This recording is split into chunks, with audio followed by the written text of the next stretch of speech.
So hello everyone, welcome at Nimbus Learning powered by Engineers Academy।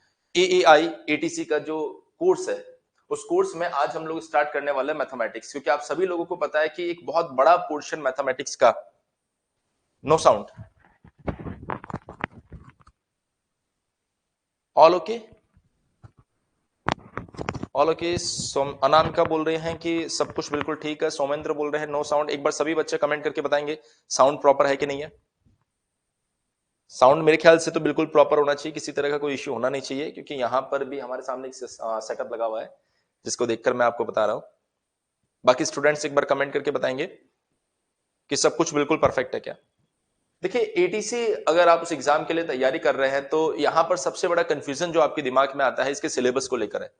सब कुछ बिल्कुल perfect है। तो अब आप सभी लोग थोड़ा सा मुझे समय दीजिए और एक एक बात को बहुत ध्यान से सुनिए। एटीसी का एग्जाम जो है एक ऐसा एग्जाम है जहां पर आपको थोड़ा सा सिलेबस के बारे में आइडिया होना चाहिए, क्योंकि एक्चुअल में ऑफिशियल सिलेबस आपको कहीं पर भी नहीं मिलेगा। और जहां पर ऑफिशियल सिलेबस नहीं होता है, स्टूडेंट्स के दिमाग में काफी कंफ्यूजन्स होते हैं कि सर कौन सा टॉपिक हमें पढ़ना चाहिए, कौन सा टॉपिक हमें नहीं पढ़ना चाहिए। तो इसलिए मैं शुरुआत के 10 मिनट आप लोगों के जरूर लूंगा, जिससे मैं आपको थोड़ा सा आइडिया दूंगा कि इसका जो मैथमेटिक्स है वो किस लेवल का होता है और किस लेवल का मैथमेटिक्स आप लोगों को तैयार करना चाहिए। क्योंकि जनरली जब मैथमेटिक्स की बात आती है तो कुछ बच्चे इंजीनियरिंग मैथमेटिक्स पढ़ लेते हैं, कुछ बच्चे ऐसे हैं जो 11th-12th का मैथमेटिक्स पढ़ लेते हैं। मैं आपको बताता हूं, इसका मैथमेटिक्स दोनों का कंबाइंड फॉर्म है। दोनों सेगमेंट को आपको तैयार करना पड़ेगा। आप स्क्रीन पर देख पा रहे होंगे मेरे पीछे, यहां पर मैंने एक एनालिसिस लिख रखा है जो अभी तक के एटीसी के पेपर में हमें देखने को मिला है। और आप सभी लोगों को भी मैं शुरुआत में वो एनालिसिस यहां पर दिखाना चाहूंगा, लेकिन एक बार सभी लोग मुझे बताएंगे कि ये टेबल जो मैं आप लोगों के लिए लेकर आया हूं, क्या ये विजिबल है आपको? क्या ये टेबल आप लोगों को विजिबल है? एक बार कमेंट करके बताएंगे सभी बच्चे। एक बार कमेंट करके मुझे बताएंगे कि ये जो टेबल मैं यहां पर लेकर आया हूं क्या ये विजिबल है आप लोगों को? अगर विजिबल है तो मैं थोड़ा सा आपको इसके बारे में आइडिया देता हूं कि आपका जो मैथमेटिक्स का सिलेबस है वो किस तरीके का रहने वाला है और कौन कौन से पॉइंट्स ऐसे हैं जो हम लोग यहां पर डिस्कस करने वाले हैं। क्योंकि बहुत क्यूरियोसिटी आपके दिमाग में होगी कि सर क्या पढ़ना है क्या नहीं पढ़ना है, और मैं आपको बता रहा हूं not that much clear. Okay okay ठीक है, थोड़ा सा मतलब ऐसा कुछ नहीं, नोट करने जैसा नहीं है, मैं इसको जूम भी कर सकता हूं, लेकिन फिर भी बेहतर रहेगा कि अगर हम लोग इसको, चलिए ये लीजिए मैंने इसको थोड़ा सा जूम कर दिया है। अब थोड़ा सा काम चलाइए, क्योंकि ये मैंने लिखा नहीं है। अगर लिखना होता तो मैं फिर भी और क्लियरली यहाँ पे लिख देता, लेकिन मैं थोड़ा सा एक एनालिसिस आपके पास में लेके आया हूँ। देखिए 27 जुलाई 2022, अभी जो रिसेंट में 4-5 महीने पहले एग्जाम हुआ है, ये उसका एनालिसिस है। 25 मार्च 2021 का एनालिसिस है। 2018 का एनालिसिस भी है, 2016 का भी है, 2015 का भी है। तो एक बार आप थोड़ा सा समय देखिए, इस बात को समझिए कि कौन कौन से ऐसे टॉपिक्स है जहां से आपसे क्वेश्चन पूछे जा रहे हैं।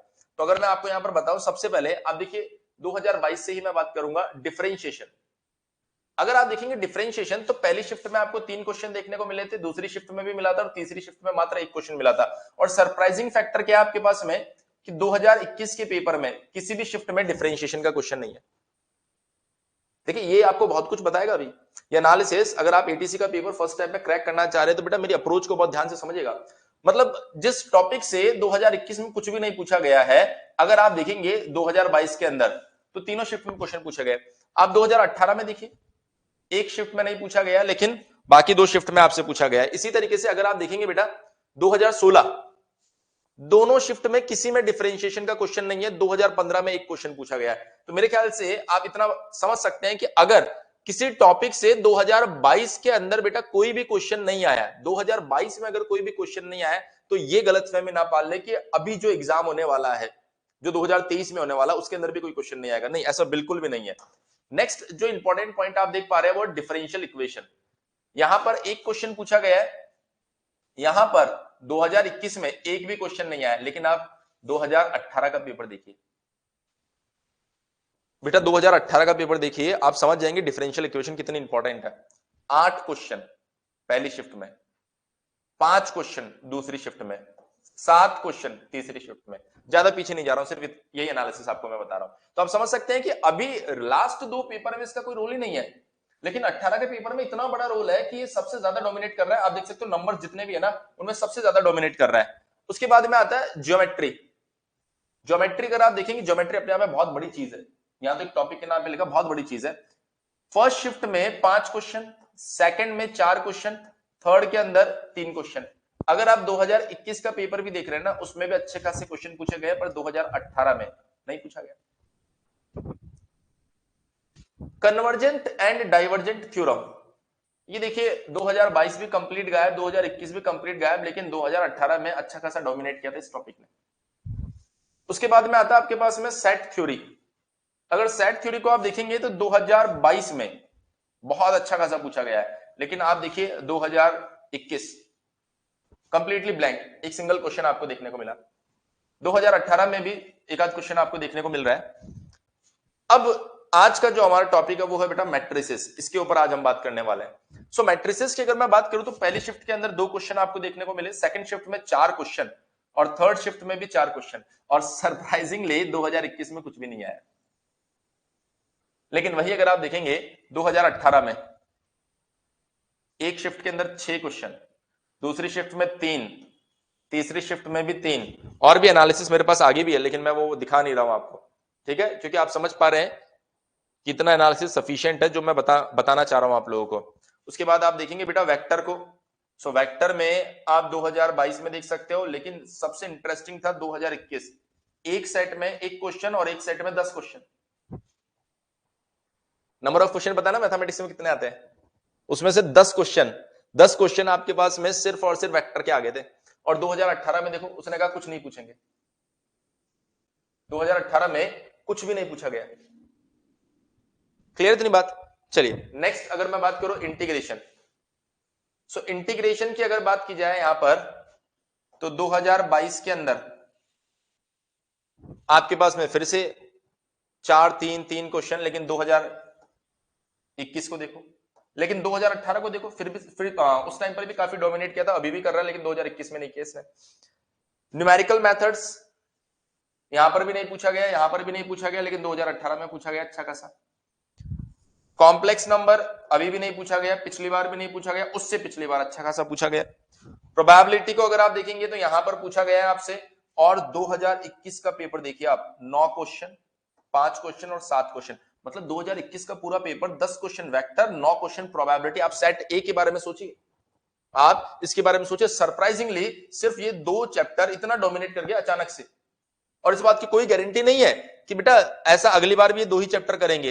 इसमें देखो 1, 2 और 3, ऐसे 3 चैप्टर जो 2021 में डोमिनेट नहीं कर रहे हैं, वो डोमिनेट कर रहे हैं। यहां पर देखो आप 5, 3, 5, 4, 3, यहां इसने फिर भी डिस्ट्रीब्यूट करने की पूरी पूरी कोशिश की है।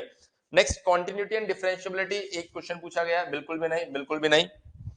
मैक्सिमा एंड मिनिमा कैलकुलस का पार्ट ही है, 2 क्वेश्चन सेकंड शिफ्ट में आ गया अचानक से, इससे पहले नहीं पूछा गया। उसके बाद में अगर बेटा मैं आपको बताऊं तो देखो अभी सिलेबस खत्म नहीं हुआ है। उसके बाद में अगर आप देखेंगे तो लिमिट्स से देखो दोनों शिफ्ट में एक एक क्वेश्चन पूछा गया था, उससे पहले कुछ भी नहीं, उससे पहले आपसे पूछा गया। उसके बाद में आप देखिए एसिम्पटोट से भी आपको इस साल कुछ नहीं पूछा गया था, पिछले साल कुछ नहीं पूछा गया था, उससे पिछले साल कुछ नहीं पूछा गया था, लेकिन उससे पहले पूछा गया था। ट्रिग्नोमेट्री से 4, 2 और 4, ये देखिए 3, 6 और 1, और उससे पहले कुछ नहीं पूछा गया। परमुटेशन एंड कॉम्बिनेशन एक एक क्वेश्चन पूछा गया था, यहां देखिए 7 क्वेश्चन, पीएनसी के 7 क्वेश्चन। तो ये बेटा कंप्लीट एनालिसिस है, और मैं इतना समझ पा रहा हूं कि इस पूरे एनालिसिस को बहुत ही सीरियसली आप लोगों ने देखा होगा। इस एनालिसिस से मैं क्या कहना चाहता हूं, मैं सिर्फ आपको ऐसा बताना चाह रहा हूं कि उसका कोई भी ऐसा फिक्स पैटर्न नहीं है जिस पैटर्न में आप ये बोल सको कि सर ये वाला जो चैप्टर आप बोल रहे हो इससे हमें पूरा पढ़ा दो, और ये वाला जो चैप्टर आप बोल रहे हो इससे क्वेश्चन नहीं आता। मतलब ऑल ऑफ सडन अगर इस साल आप देखते हैं कि मैट्रिसेस से ज्यादा क्वेश्चन पूछे गए तो अगले साल डिफरेंशिएशन के ज्यादा आ जाएंगे। अगर इस साल डिफरेंशिएशन के ज्यादा है तो अगले साल इंटीग्रेशन के ज्यादा आ गए होंगे। हो सकता है इस बार भी डिफरेंशिएशन के ज्यादा आ गए होंगे। तो यहां पर पहली चीज तो आप इस चीज से बिल्कुल बाहर आ जाए कि अगर आप ऐसा सोच रहे हैं कि सर मैट्रिसेस के ज्यादा क्वेश्चन आएंगे, डिफरेंशिएशन के आएंगे, प्रोबेबिलिटी के ज्यादा आएंगे, पीएनसी के ज्यादा आएंगे, किसी के भी क्वेश्चन डोमिनेट कर सकते हैं वहां पर। ये कंप्लीट सिलेबस आपको कवर करना पड़ेगा, differentiation, differential equation, geometry, convergent, divergent, set theory, matrices, vector, integration, numerical method, complex number, probability, continuity, differentiability, maxima, minima, limits, asymptotes, trigonometry and permutation and combination. एक बार सभी बच्चे मुझे बताएंगे कि सिलेबस में कौन कौन से टॉपिक्स कवर करने हैं। क्या ये पॉइंट आप लोगों को समझ में आ गया? सिलेबस किस तरीके से डिफाइन किया गया ये जानना बहुत ज्यादा जरूरी है। बहुत सी बार बच्चा ये समझ नहीं पाता सर 11 12 का पढ़े कि इंजीनियरिंग मैथमेटिक्स पढ़े। मैं आपको बता देता हूं कि बेटा दोनों ही पढ़ना है, दोनों ही सेगमेंट पढ़ना है और उसको बहुत ही स्मार्ट तरीके से आपको पढ़ना पड़ेगा जिससे 11 12 भी कवर हो जाए और इंजीनियरिंग मैथमेटिक्स भी कवर हो जाए। इसलिए हमने अभी तक 2015 से 2022 तक के जितने भी पेपर है ना सबका एनालिसिस किया और एनालिसिस करने के बाद में हमने अपना खुद का एक स्टैंडर्ड सिलेबस बनाया और वो सिलेबस का रेफरेंस मैं आपको दिखा रहा हूं कि कितना इंपॉर्टेंट है ये एनालिसिस करना, क्योंकि आज के समय में सिर्फ और सिर्फ पढ़ने से आप एग्जाम क्रैक नहीं कर पाएंगे। आपको समझना पड़ेगा क्या पढ़ रहे हैं क्योंकि समय बहुत कम होता है। ठीक है, मेरे ख्याल से ये बात आप समझ गए।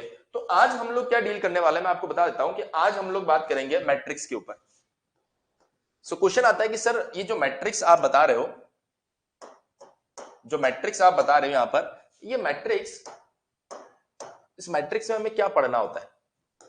आज अगर हम लोग बात करेंगे तो मैट्रिक्स के ऊपर बात करने वाले हैं। बेटा मैट्रिक्स में हमें क्या पढ़ना है? देखिए मैट्रिक्स एक्चुअल में इसके 3 पार्ट होते हैं। पहला आता है पार्ट नंबर 1 जिसके अंदर हम लोग बात करते हैं इंट्रोडक्शन, इंट्रोडक्शन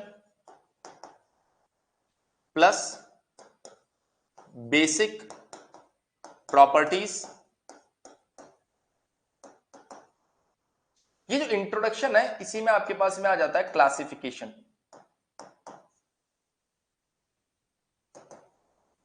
बेसिक प्रॉपर्टीज, इसी में बेटा मैं आपको सिखाऊंगा डिटरमिनेंट।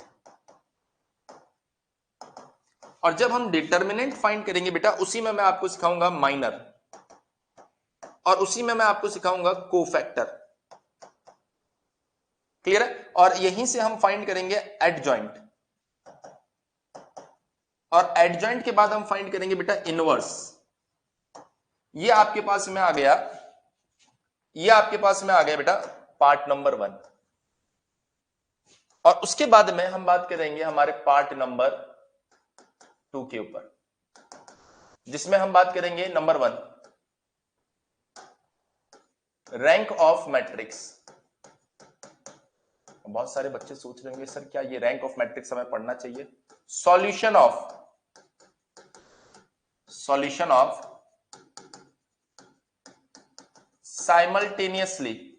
Simultaneous equations. उसके बाद में आएगा बेटा आपके पास पार्ट नंबर 3 जिसमें हम बात करेंगे eigen value and eigen vectors. अब क्वेश्चन आता है कि सर ये जो सिलेबस है क्या एटीसी ने ये सिलेबस अनाउंस किया? नहीं बेटा, एटीसी ने ये सिलेबस अनाउंस नहीं किया है। इस सिलेबस को हमने खुद ने फ्रेम किया है। कैसे फ्रेम किया मैं आपको एक और बहुत ही इंटरेस्टिंग पॉइंट बताता हूं। अभी तक मैट्रिक्स से रिलेटेड जितने भी पीवाईक्यूज हमारे सामने आए उन पीवाईक्यूज को मैं कलेक्ट करके लाया हूं। मैं सॉल्व नहीं करवा रहा अभी इनको। बिल्कुल बेटा homogeneous and non homogeneous solution of simultaneous equation का हिस्सा है। राज चिंता मत करो बेटा, आप जितना आपने बारीकी से इसका स्टडी किया होगा ना उससे ज्यादा पोस्टमार्टम मैंने इसका किया है। अभी देखो मैं सब कुछ अपने साथ रखता हूं कि हम लोग पढ़ाते नहीं एकदम उस टॉपिक के अंदर घुस जाएंगे अभी थोड़ी देर के अंदर, लेकिन अभी क्या जब शुरुआत कर रहे हैं तो सबसे पहले आपको बताने की जरूरत है। क्योंकि बहुत सी बार बच्चा क्या होता है जब हम पढ़ रहे होते हैं तो ये ऐसा बोलता है कि सर ये टॉपिक आता ही नहीं है, सर आप ये क्यों बता रहे हो, सर ये टॉपिक आता है आपने ये क्यों नहीं बताया। मतलब बच्चे को कभी कभार ऐसा लगने लग जाता है कि सर मैं जानता हूं बहुत कुछ, लेकिन हमेशा आप ये मान के चलिए कि जो आपके सामने होगा ना वो डेफिनेटली आपसे ज्यादा होमवर्क करके आया होगा। तो आप इस बात को ध्यान से देखिए, ये जो प्रीवियस ईयर क्वेश्चन से पहले मैं आपको एक झलक दिखाना चाह रहा हूं किस तरह का क्वेश्चन पूछा जाता है, किस तरह की अप्रोच आपकी होनी चाहिए। तो हमने कहा देखिए यहां पर क्या पूछा गया है, लेट मैट्रिक्स ए ऑर्डर, एक मैट्रिक्स का ऑर्डर दिया गया है, ये क्या विजिबल है प्रॉपर, एक बार जल्दी से बताएं। हाँ बिल्कुल बिल्कुल बिल्कुल, और उसी सिलेबस से मैंने इसको फ्रेम किया। ध्यान से देखिए, अगर हम लोग देखेंगे जो सिलेबस आपके पास में आता है वो सिलेबस आपके पास में सफिशिएंट नहीं है उसका पोस्टमार्टम करने के लिए कंप्लीट।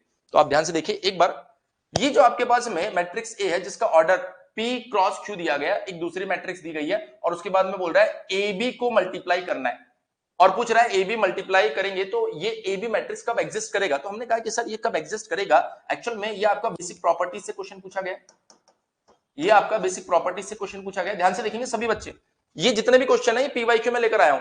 इसके अंदर देखिए आपको एक डिटरमिनेंट दिया गया है और बोल रहा है एक्स की वैल्यू फाइंड करो, तो ये ऑफ कोर्स आपका डिटरमिनेंट का क्वेश्चन है।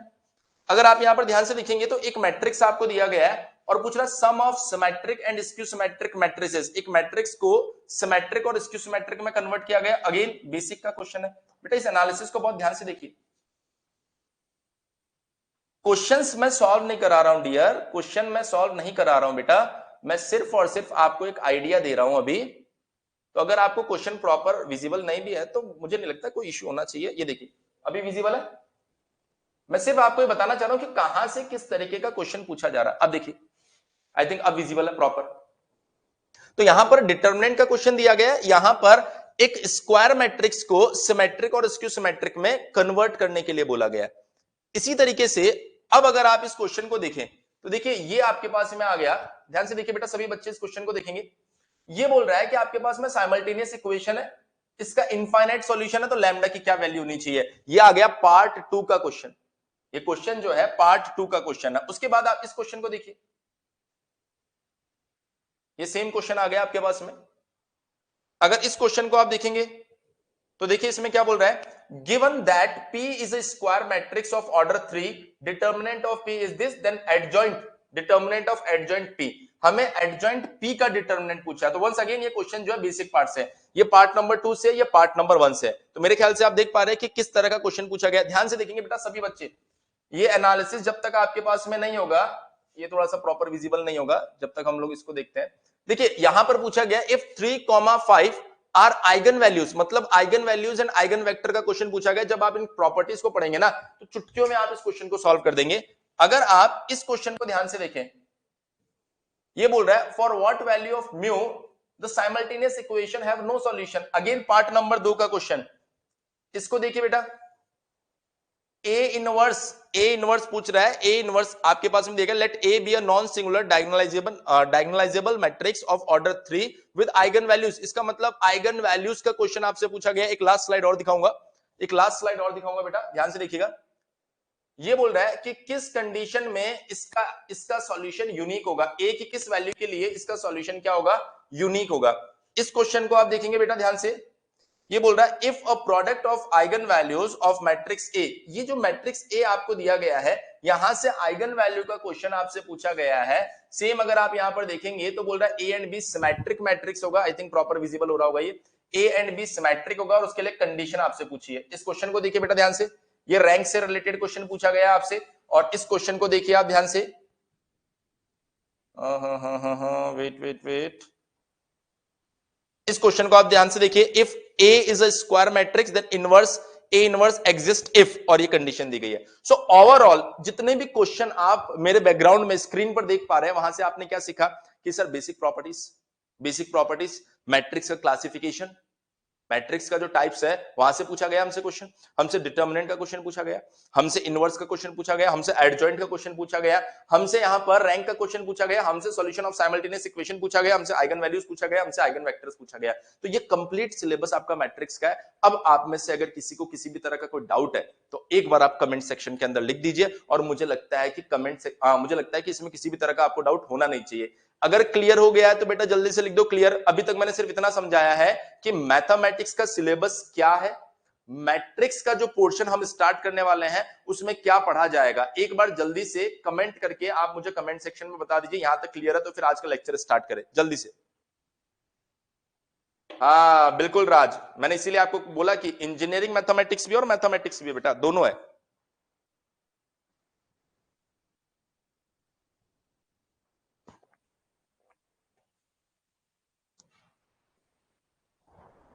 दोनों है बेटा। यहां पर सभी बच्चे एक बार कमेंट सेक्शन के अंदर ये बात बता देंगे कि सर यहां तक का पॉइंट जो है वो बिल्कुल क्लियर हो गया है। अगर यहां तक का पॉइंट क्लियर हो गया है तो फिर आज का सेशन हम लोग स्टार्ट करें, क्योंकि ये जानना बहुत जरूरी है कि हम पढ़ क्या रहे हैं और हमें पढ़ना क्या है।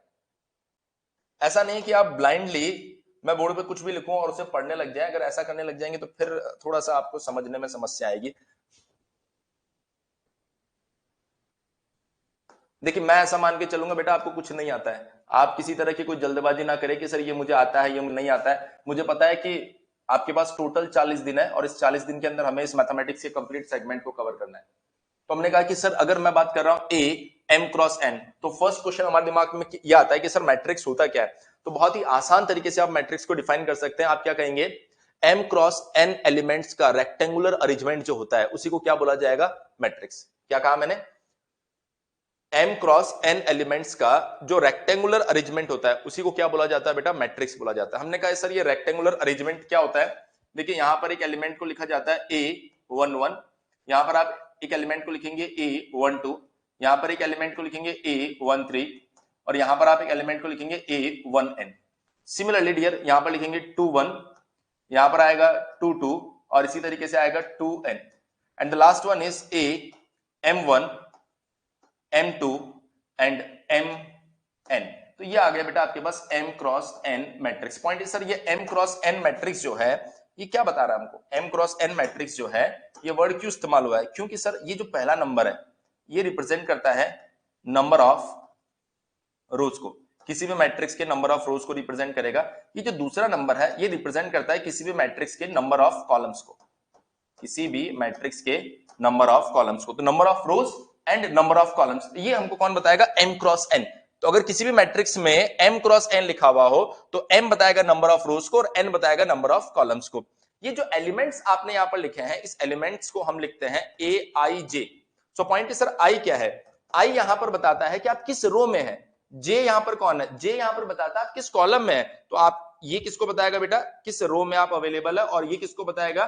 किस कॉलम में आप अवेलेबल है। सर क्या मतलब है? जैसे मान लीजिए कि अगर मैं A13 को पढ़ने जा रहा हूं तो 1 बता रहा है फर्स्ट रो, 3 बता रहा है थर्ड कॉलम, मतलब आप फर्स्ट रो के तीसरे कॉलम में। देखो बेटा आपको थोड़ी सी मेरी कहानी को सुनना पड़ेगा, आप इंटरप्ट बिल्कुल मत करो। देखिए मैं बहुत बहुत मजेदार तरीके से आपको ये मैथमेटिक्स पढ़ाने वाला हूं। सर एक क्वेश्चन मैंने इंजीनियरिंग मैथमेटिक्स कंप्लीट किया है, क्या फिर से करूं? आप सभी लोगों ने बेटा, आप सभी बच्चों ने मैथमेटिक्स पढ़ रखा है। मैं आपको बता रहा हूं आप सभी बच्चों ने मैथमेटिक्स पढ़ रखा है और शुरू से लेकर आखिर तक मैथमेटिक्स तो पढ़ते हैं। पर जब आप ये मानने लग जाएंगे कि आपको मैथमेटिक्स आता है तो आप यकीन मानिए आप एग्जाम क्रैक नहीं कर पाएंगे, ना ही आप क्लास में सीख पाएंगे। राज है ना, आप सभी लोगों ने मैथमेटिक्स पढ़ रखा है यार। आप एटीसी का एग्जाम देने जा रहे हो तो ऑफ कोर्स मैथमेटिक्स पढ़ रखा होगा, लेकिन आप ये मानकर चलिए आपको कुछ नहीं आता है। क्योंकि बीइंग अ टीचर ये डिसाइड करना कि इस बच्चे को ये आता है, इसको ये आता है, इसको ये नहीं आता है, आप कभी पढ़ नहीं पाएंगे। इसलिए हमेशा ये मान के चलिए आपको कुछ नहीं आता है। राज परफेक्ट, ठीक है। सभी बच्चे, आप में से बहुत सारे बच्चे ऐसे होंगे जो शायद बहुत इंटेलिजेंट होंगे, कुछ बच्चे एवरेज होंगे, कुछ बच्चे बिलो एवरेज होंगे, लेकिन आप इतना मान के चलिए कि जो सामने इंसान हमें बोल रहा है ना उसकी एक एक बात को अगर हम लोग ध्यान से सुनेंगे ना, एटीसी के एग्जाम में जब आप पहुंचेंगे ना वहां पर, तब आप मुझे याद करेंगे कि यार ये छोटी छोटी बातें भी सर ने क्यों बताई थी। ठीक है, तो ऐसा बिल्कुल ना सोचे हमको ये आता है हमको ये नहीं आता। आप ऐसा सोच के चलिए हमको कुछ नहीं आता है, और बिल्कुल डेडिकेशन से एक एक बात को सुनिए। जितना मजा आप सीखने में लेंगे ना उतना ही ज्यादा मजा मुझे पढ़ाने में आने वाला है। तो हमने कहा कि सर ये रिप्रेजेंटेशन बड़ी आसानी से मैं सीख पा रहा हूं, मैं बहुत ही समराइज तरीके से चीजों को बताता हूं, आप चिंता मत कीजिए। तो ये रिप्रेजेंटेशन जो है ये हम सभी लोगों को समझ में आ गया होगा। मुझे नहीं लगता किसी को इसमें किसी भी तरह का कोई इश्यू होगा। एक बार जल्दी से सभी बच्चे बोल देंगे कि यस सर यहां तक क्लियर हो गया। अगर आपको क्लियर हो जाए तो कमेंट सेक्शन के अंदर CLR क्लियर लिख दो जल्दी से, ताकि हम आगे बढ़ते जाएं। तो हमने कहा कि सर ये जो मैट्रिक्स हम बता रहे हैं A m क्रॉस n, तो m नंबर ऑफ रोज को बता रहा है और n नंबर ऑफ कॉलम्स को बता रहा है। तो A जो आपका m क्रॉस n है ये कैसा मैट्रिक्स हो गया? सर ये हो गया एक रेक्टेंगुलर मैट्रिक्स। ये हो गया सर एक रेक्टेंगुलर मैट्रिक्स। ये जो रेक्टेंगुलर मैट्रिक्स डियर आपके सामने आ रहा है, इस रेक्टेंगुलर मैट्रिक्स के अंदर अगर मैं ऐसा बोल देता हूं if number of rows equals to number of columns, if number of rows equals to number of columns, तो ऐसे में जो मैट्रिक्स आपकी आ जाएगी, मतलब आप बोल रहे हैं नंबर ऑफ रोज और नंबर ऑफ कॉलम्स जो है वो बराबर हो चुके हैं। अगर दोनों बराबर हो गए तो ऐसे मैट्रिक्स को हम कहेंगे स्क्वायर मैट्रिक्स। ऐसे मैट्रिक्स को हम क्या कहेंगे बेटा? Square matrix. अच्छा एक क्वेश्चन आपके दिमाग में और आ रहा होगा कि सर नोट्स कैसे प्रिपेयर करने हैं। आपको मैं लिखने का समय दूंगा, आप बिल्कुल भी चिंता ना करें इस बात को लेकर। मैं लिखने का आपको समय दूंगा, बिल्कुल भी आप चिंता ना करें इस पॉइंट को। तो हमने कहा कि सर ये बन गया हमारे पास में square matrix. If number of rows equals to number of columns, तो यहां से जो मैट्रिक्स आएगा वो क्या बन जाएगा, स्क्वायर मैट्रिक्स। और जैसे ही स्क्वायर मैट्रिक्स बनेगा यहां से हमारा गेम स्टार्ट होता है। ये जो स्क्वायर मैट्रिक्स है यहां से बेटा हमारा गेम स्टार्ट होने वाला है। और हमारा गेम जो स्टार्ट हुआ है स्क्वायर मैट्रिक्स का, उसको बहुत ध्यान से सुनेंगे आप लोग। हमने कहा कि सर अगर एक स्क्वायर मैट्रिक्स हमारे सामने आ जाता है, अगर एक स्क्वायर मैट्रिक्स हमारे सामने आ जाता है तो उस मैट्रिक्स को बनाए सबसे पहले। ये है बेटा एक 3x3 का स्क्वायर मैट्रिक्स। ये क्या आ गया बेटा, एक 3x3 का स्क्वायर मैट्रिक्स। तो आपने कहा sir A11, A12, A13, A21, यहां पर आ गया A22, यहां पर आ गया A23, और यहां पर आ गया हमारे पास में A31, A32 एंड A33। ये बेटा आपके पास में आ गया एक मैट्रिक्स जिसको हमने बोला 3x3 का मैट्रिक्स। अब इसमें जो एलिमेंट्स है ना उनकी कुछ खास बातें हैं, मैं आपको बताता हूं कि वो खास बातें क्या है। जरा ध्यान से देखेंगे बेटा सभी बच्चे, थोड़ा सा अटेंशन देना। खास बात ये है कि सर ये जो एलिमेंट है, ये जो एलिमेंट है, आप देख रहे हैं क्वेश्चन बहुत ज्यादा हाई लेवल का नहीं आता, लेकिन क्वेश्चन कहीं से भी आ सकता है, इसलिए बिल्कुल अवेयर रहना हमें। हमने कहा कि सर ये है, इसको बोलते हैं हम लोग लीडिंग डायगोनल। क्या बोलते हैं, लीडिंग डायगोनल। हमने कहा सर इस लीडिंग डायगोनल की खास बात क्या है। सर इस लीडिंग डायगोनल में यहां पर आ रहा है ए आई जे, और इसके लिए आप देख रहे हैं आई और जे दोनों क्या है बेटा, बराबर है। आई और जे दोनों क्या है यहां पर, बराबर। देखो 1 1 2 2 3 3। अगर हम लोग इससे नीचे बात करेंगे तो आप देखेंगे यहां पर ध्यान से, ये आपके पास में लोअर ट्राइंगुलर है। इस लोअर ट्राइंगुलर में जितने भी ए आई जे है, इनके लिए आपको क्या देखने को मिल रहा है, आई ग्रेटर देन जे देखने को मिल रहा है। और इससे ऊपर जो अपर ट्राइंगुलर आपको देखने को मिल रहा है बेटा, इसके अंदर खास बात क्या है, सर इसके अंदर ए आई जे आ रहा है। और ये जो ए आई जे आपके पास में आ रहा है, इसमें आई जो है बेटा लेस देन जे आ रहा है। ये बात मेरे ख्याल से सभी बच्चों को समझ में आ गई होगी। तो अगर मैं ऐसा बोल देता हूं बेटा, अगर मैं ऐसा बोल देता हूं कि जो स्क्वायर मैट्रिक्स है, ये जो स्क्वायर मैट्रिक्स है, इस स्क्वायर मैट्रिक्स से अगर मैं यहां पर इंट्रोड्यूस करवाऊं, इस स्क्वायर मैट्रिक्स से अगर मैं यहां पर इंट्रोड्यूस करवाऊं ट्राइंगुलर मैट्रिक्स। कौन सा मैट्रिक्स, ट्राइंगुलर मैट्रिक्स। तो ये ट्राइंगुलर मैट्रिक्स बेटा दो टाइप के होते हैं। ट्राइंगुलर मैट्रिक्स जो है वो आपके पास में दो टाइप के होंगे। पहला मैट्रिक्स आएगा upper triangular, upper triangular matrix, और दूसरा जो मैट्रिक्स आएगा आपके पास में वो कैसा मैट्रिक्स आने वाला है, lower triangular matrix, lower triangular matrix. तो हमने कहा sir upper triangular matrix and lower triangular matrix. तो देखिए अपर ट्राइंगुलर मैट्रिक्स 3x3 का ही बना के बता रहा हूं।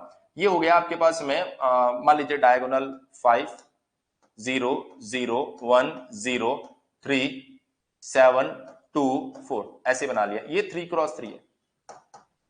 सो इस 3x3 की खास बात क्या है, सर इस 3x3 की खास बात यह है कि इस मैट्रिक्स में ये जो आपके पास में लीडिंग डायगोनल है, इस लीडिंग डायगोनल से जितने भी एलिमेंट्स हमको नीचे की साइड दिखाई दे रहे हैं वो सारे के सारे जीरो है बेटा, सारे के सारे जीरो है। इसलिए इस मैट्रिक्स को हमने क्या बोल दिया, इसलिए बेटा इस मैट्रिक्स को हमने क्या बोल दिया यहां पर, अपर ट्राइंगुलर मैट्रिक्स। तो क्या खास बात है इसकी, सर खास बात यह है कि ए आई जे बराबर जीरो है। कब, फॉर ऑल ये वाले जीरो है। कब है बेटा जीरो, जब आई ग्रेटर देन जे है। For all I greater than J. हमने कहा सर ऐसे ही अगर मैं लिखना चाहूं यहां पर, ऐसे ही सर अगर मैं लिखना चाहूं लोअर ट्राइंगुलर, तो क्या लोअर ट्राइंगुलर के लिए भी ऐसा कुछ लिखा जा सकता है, बिल्कुल लिखा जा सकता है बेटा। ध्यान से देखिए यहां पर हमने कहा कि ये है 1 0 0 5 3 0 4 7 2। ये हमारे पास में अगेन एक 3x3 का मैट्रिक्स आ गया, अगेन एक 3x3 का मैट्रिक्स आ गया। हमने कहा सर इसकी खास बात क्या है बेटा, इसकी खास बात यह है कि ये जो लीडिंग डायगोनल आप देख पा रहे हो, इस लीडिंग डायगोनल से बेटा, इस लीडिंग डायगोनल से ऊपर के जितने भी नंबर्स आपको दिखाई दे रहे हैं, ऊपर के जितने भी नंबर्स दिखाई दे रहे हैं वो सब जीरो है, सब क्या है बेटा, वो जीरो है। तो हमने बोला कि सर इसमें क्या हो रहा है, ए आई जे बराबर जीरो हो रहा है for all I less than J. तो इसे बोलते हैं लोअर ट्रायंगुलर मैट्रिक्स, और इसे बोलेंगे बेटा अपर ट्रायंगुलर मैट्रिक्स। उम्मीद कर रहा हूं कि यहां तक की जो बात है वो आप सभी बच्चों को समझ में आ गई होगी। जल्दी से आप कमेंट करके बताएं, जल्दी से बेटा आप सभी लोग कमेंट करके बताएं।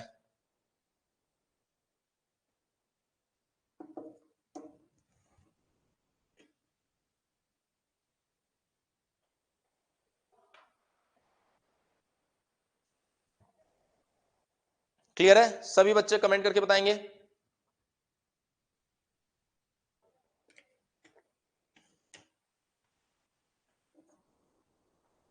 बोलो भाई कमेंट करके। अच्छा एक और चीज मैं आपको बताता हूं, एक और चीज मैं आपको बताता हूं कि जो बोर्ड पर मैं लिख रहा हूं, जो बेटा बोर्ड पर मैं लिख रहा हूं, उसका एक पीडीएफ क्रिएट हो जाता है, उसका एक पीडीएफ क्रिएट हो जाता है। तो अगर आप लोग कंफर्टेबल है तो मैं परफेक्ट 1 घंटे 50 मिनट आप लोगों को पढ़ाता हूं, और उसके बाद में आपके वीडियो लेक्चर के साथ में इसको अटैच कर देता हूं, और वहां से आप नोट्स बना लेना। बताएं? और अगर आप कहेंगे तो मैं अभी लिखवा दूंगा। बोले बेटा जल्दी से। अगर आप लोग कंफर्टेबल है तो मैं क्या करूंगा, इसका पीडीएफ आपके लेक्चर में अटैच करवा दूंगा, और जैसे ही लेक्चर में अटैच करवा दूंगा उसके बाद में आप वहां से उस पीडीएफ को देखें और आराम से नोट्स बनवा लें। इससे दो काम हो जाएंगे। हाँ पीडीएफ बेस्ट है ना। क्योंकि अभी लिखेंगे ना तो आप बहुत ज्यादा टाइम ले लेंगे इसमें, कुछ का कमेंट लेट आएगा। परफेक्ट ना, मतलब पीडीएफ सॉफ्ट कॉपी के लिए आपके लिए हेल्पफुल भी हो जाएगा, और उसके बाद में आपको अगर प्रॉपर आपके खुद के हैंड रिटन नोट्स लिखना है तो आप लिख भी सकते हैं। और बाकी मैं अच्छा ही लिखता हूं, खराब नहीं लिखता हूं, समझ में आ रहा होगा आप सभी लोगों को। अब देखिए यहां पर अपर ट्रायंगुलर लोअर ट्रायंगुलर, ये दोनों बातें मैंने आपको बता दी है। अगर मैं यहां पर एक तीसरे मैट्रिक्स की साइड जाऊं तो सर वो मैट्रिक्स होती है डायगोनल मैट्रिक्स। डायगोनल मैट्रिक्स, अगर मैं यहां पर बात करूं डायगोनल मैट्रिक्स की बेटा, देखिए डायगोनल मैट्रिक्स कैसी होती है पहले तो मैं आपको दिखाता हूं। ये मान लीजिए एक D4 डायगोनल मैट्रिक्स है। इस डायगोनल मैट्रिक्स में यहां पर है 5, यहां पर है 0 0 0 7 0 0 0 1। इस मैट्रिक्स को अगर आप ध्यान से देखेंगे, इस मैट्रिक्स को अगर बेटा आप ध्यान से देखेंगे तो ये जो डायगोनल है, ये जो डायगोनल आप देख पा रहे हो, इसके अलावा बाकी सब जीरो है। इसके अलावा बाकी सबके सब जीरो है। तो हमने कहा अगर बाकी सबके सब जीरो है तो इसका मतलब क्या हुआ, ए I J equals to zero. इस बार कब जीरो हुआ, इस बार जीरो हुआ बेटा जब आई और जे बराबर नहीं है। सर कैसे?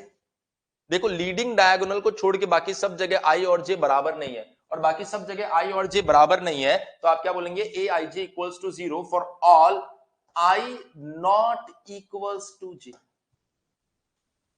अगर ऐसा होता है तो ये किसको रिप्रेजेंट करेगा, डायगोनल मैट्रिक्स को रिप्रेजेंट करेगा। उम्मीद कर रहा हूं कि ये जो बात मैंने आपको बताई है ये बिल्कुल परफेक्ट आपके दिमाग में बैठ गई होगी कि किसे बोलते हैं डायगोनल मैट्रिक्स। और उसके बाद में आपके सामने जो मैट्रिक्स आती है बेटा उसको बोलते हैं स्केलर मैट्रिक्स।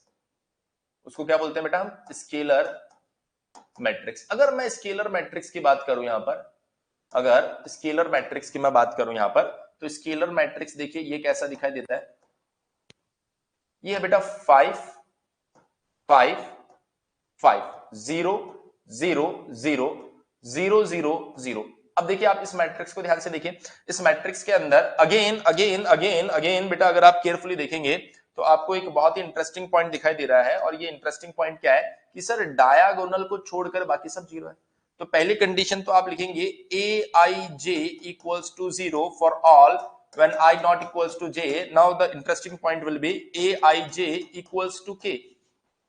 ए आई जे बेटा कांस्टेंट होगा, कब होगा, कब होगा, जब आई बराबर जे होगा।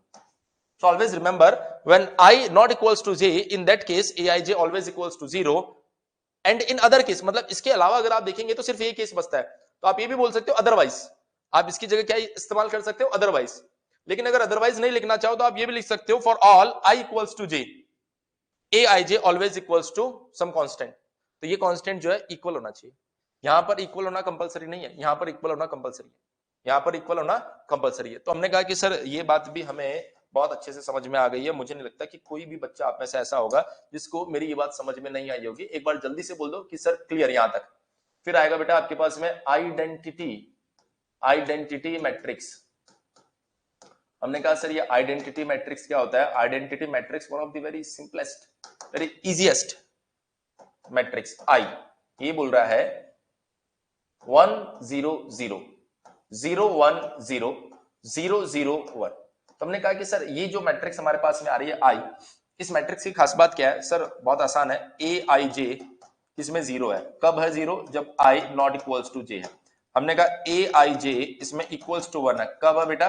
जब आई इक्वल्स टू जे है। और मेरे ख्याल से बहुत ही आसान है, बहुत ही आसान है। किसी भी बच्चे को इसमें किसी भी तरह का कोई कंफ्यूजन होना नहीं चाहिए। तो मेरे ख्याल से अभी तक की जितनी भी मैट्रिसेस मैंने आपको बताई है, जिसमें सबसे पहले आपके पास स्क्वायर मैट्रिक्स आया, then upper triangular, lower triangular, उसके बाद में diagonal, then scalar, then identity. यहां तक बिल्कुल परफेक्शन के साथ में चीजें चल रही है, किसी तरह का कोई कंफ्यूजन आपको नहीं होना चाहिए। एक बार कमेंट सेक्शन में सभी बच्चे लिख देंगे यस सर यहां तक क्लियर। कमेंट सेक्शन में सभी बच्चे लिखेंगे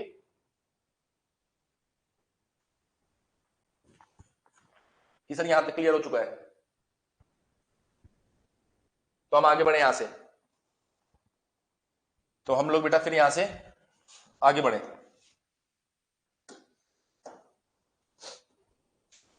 Now the next matrix will be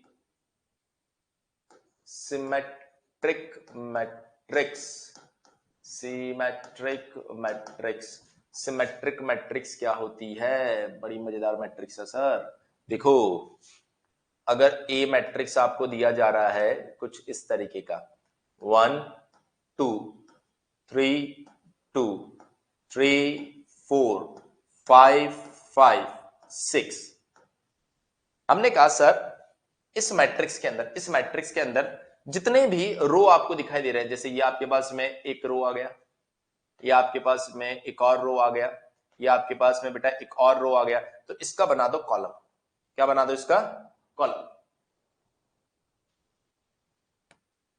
IJ वाला कॉन्सेप्ट नहीं आ रहा समझ में? ओहो, आईजे वाला कॉन्सेप्ट समझ नहीं आ रहा। देखो भाई, ये जितने भी एलिमेंट्स लिखे हैं अनामिका, जितने भी एलिमेंट्स लिखे हैं, इसमें पहला एलिमेंट होता है आई, दूसरा एलिमेंट होता है जे। फर्स्ट एलिमेंट होता है आई, दूसरा एलिमेंट होता है जे। आई जे। अगर आप लीडिंग डायगोनल को देखोगे तो इसमें आई बराबर जे होता है हमेशा।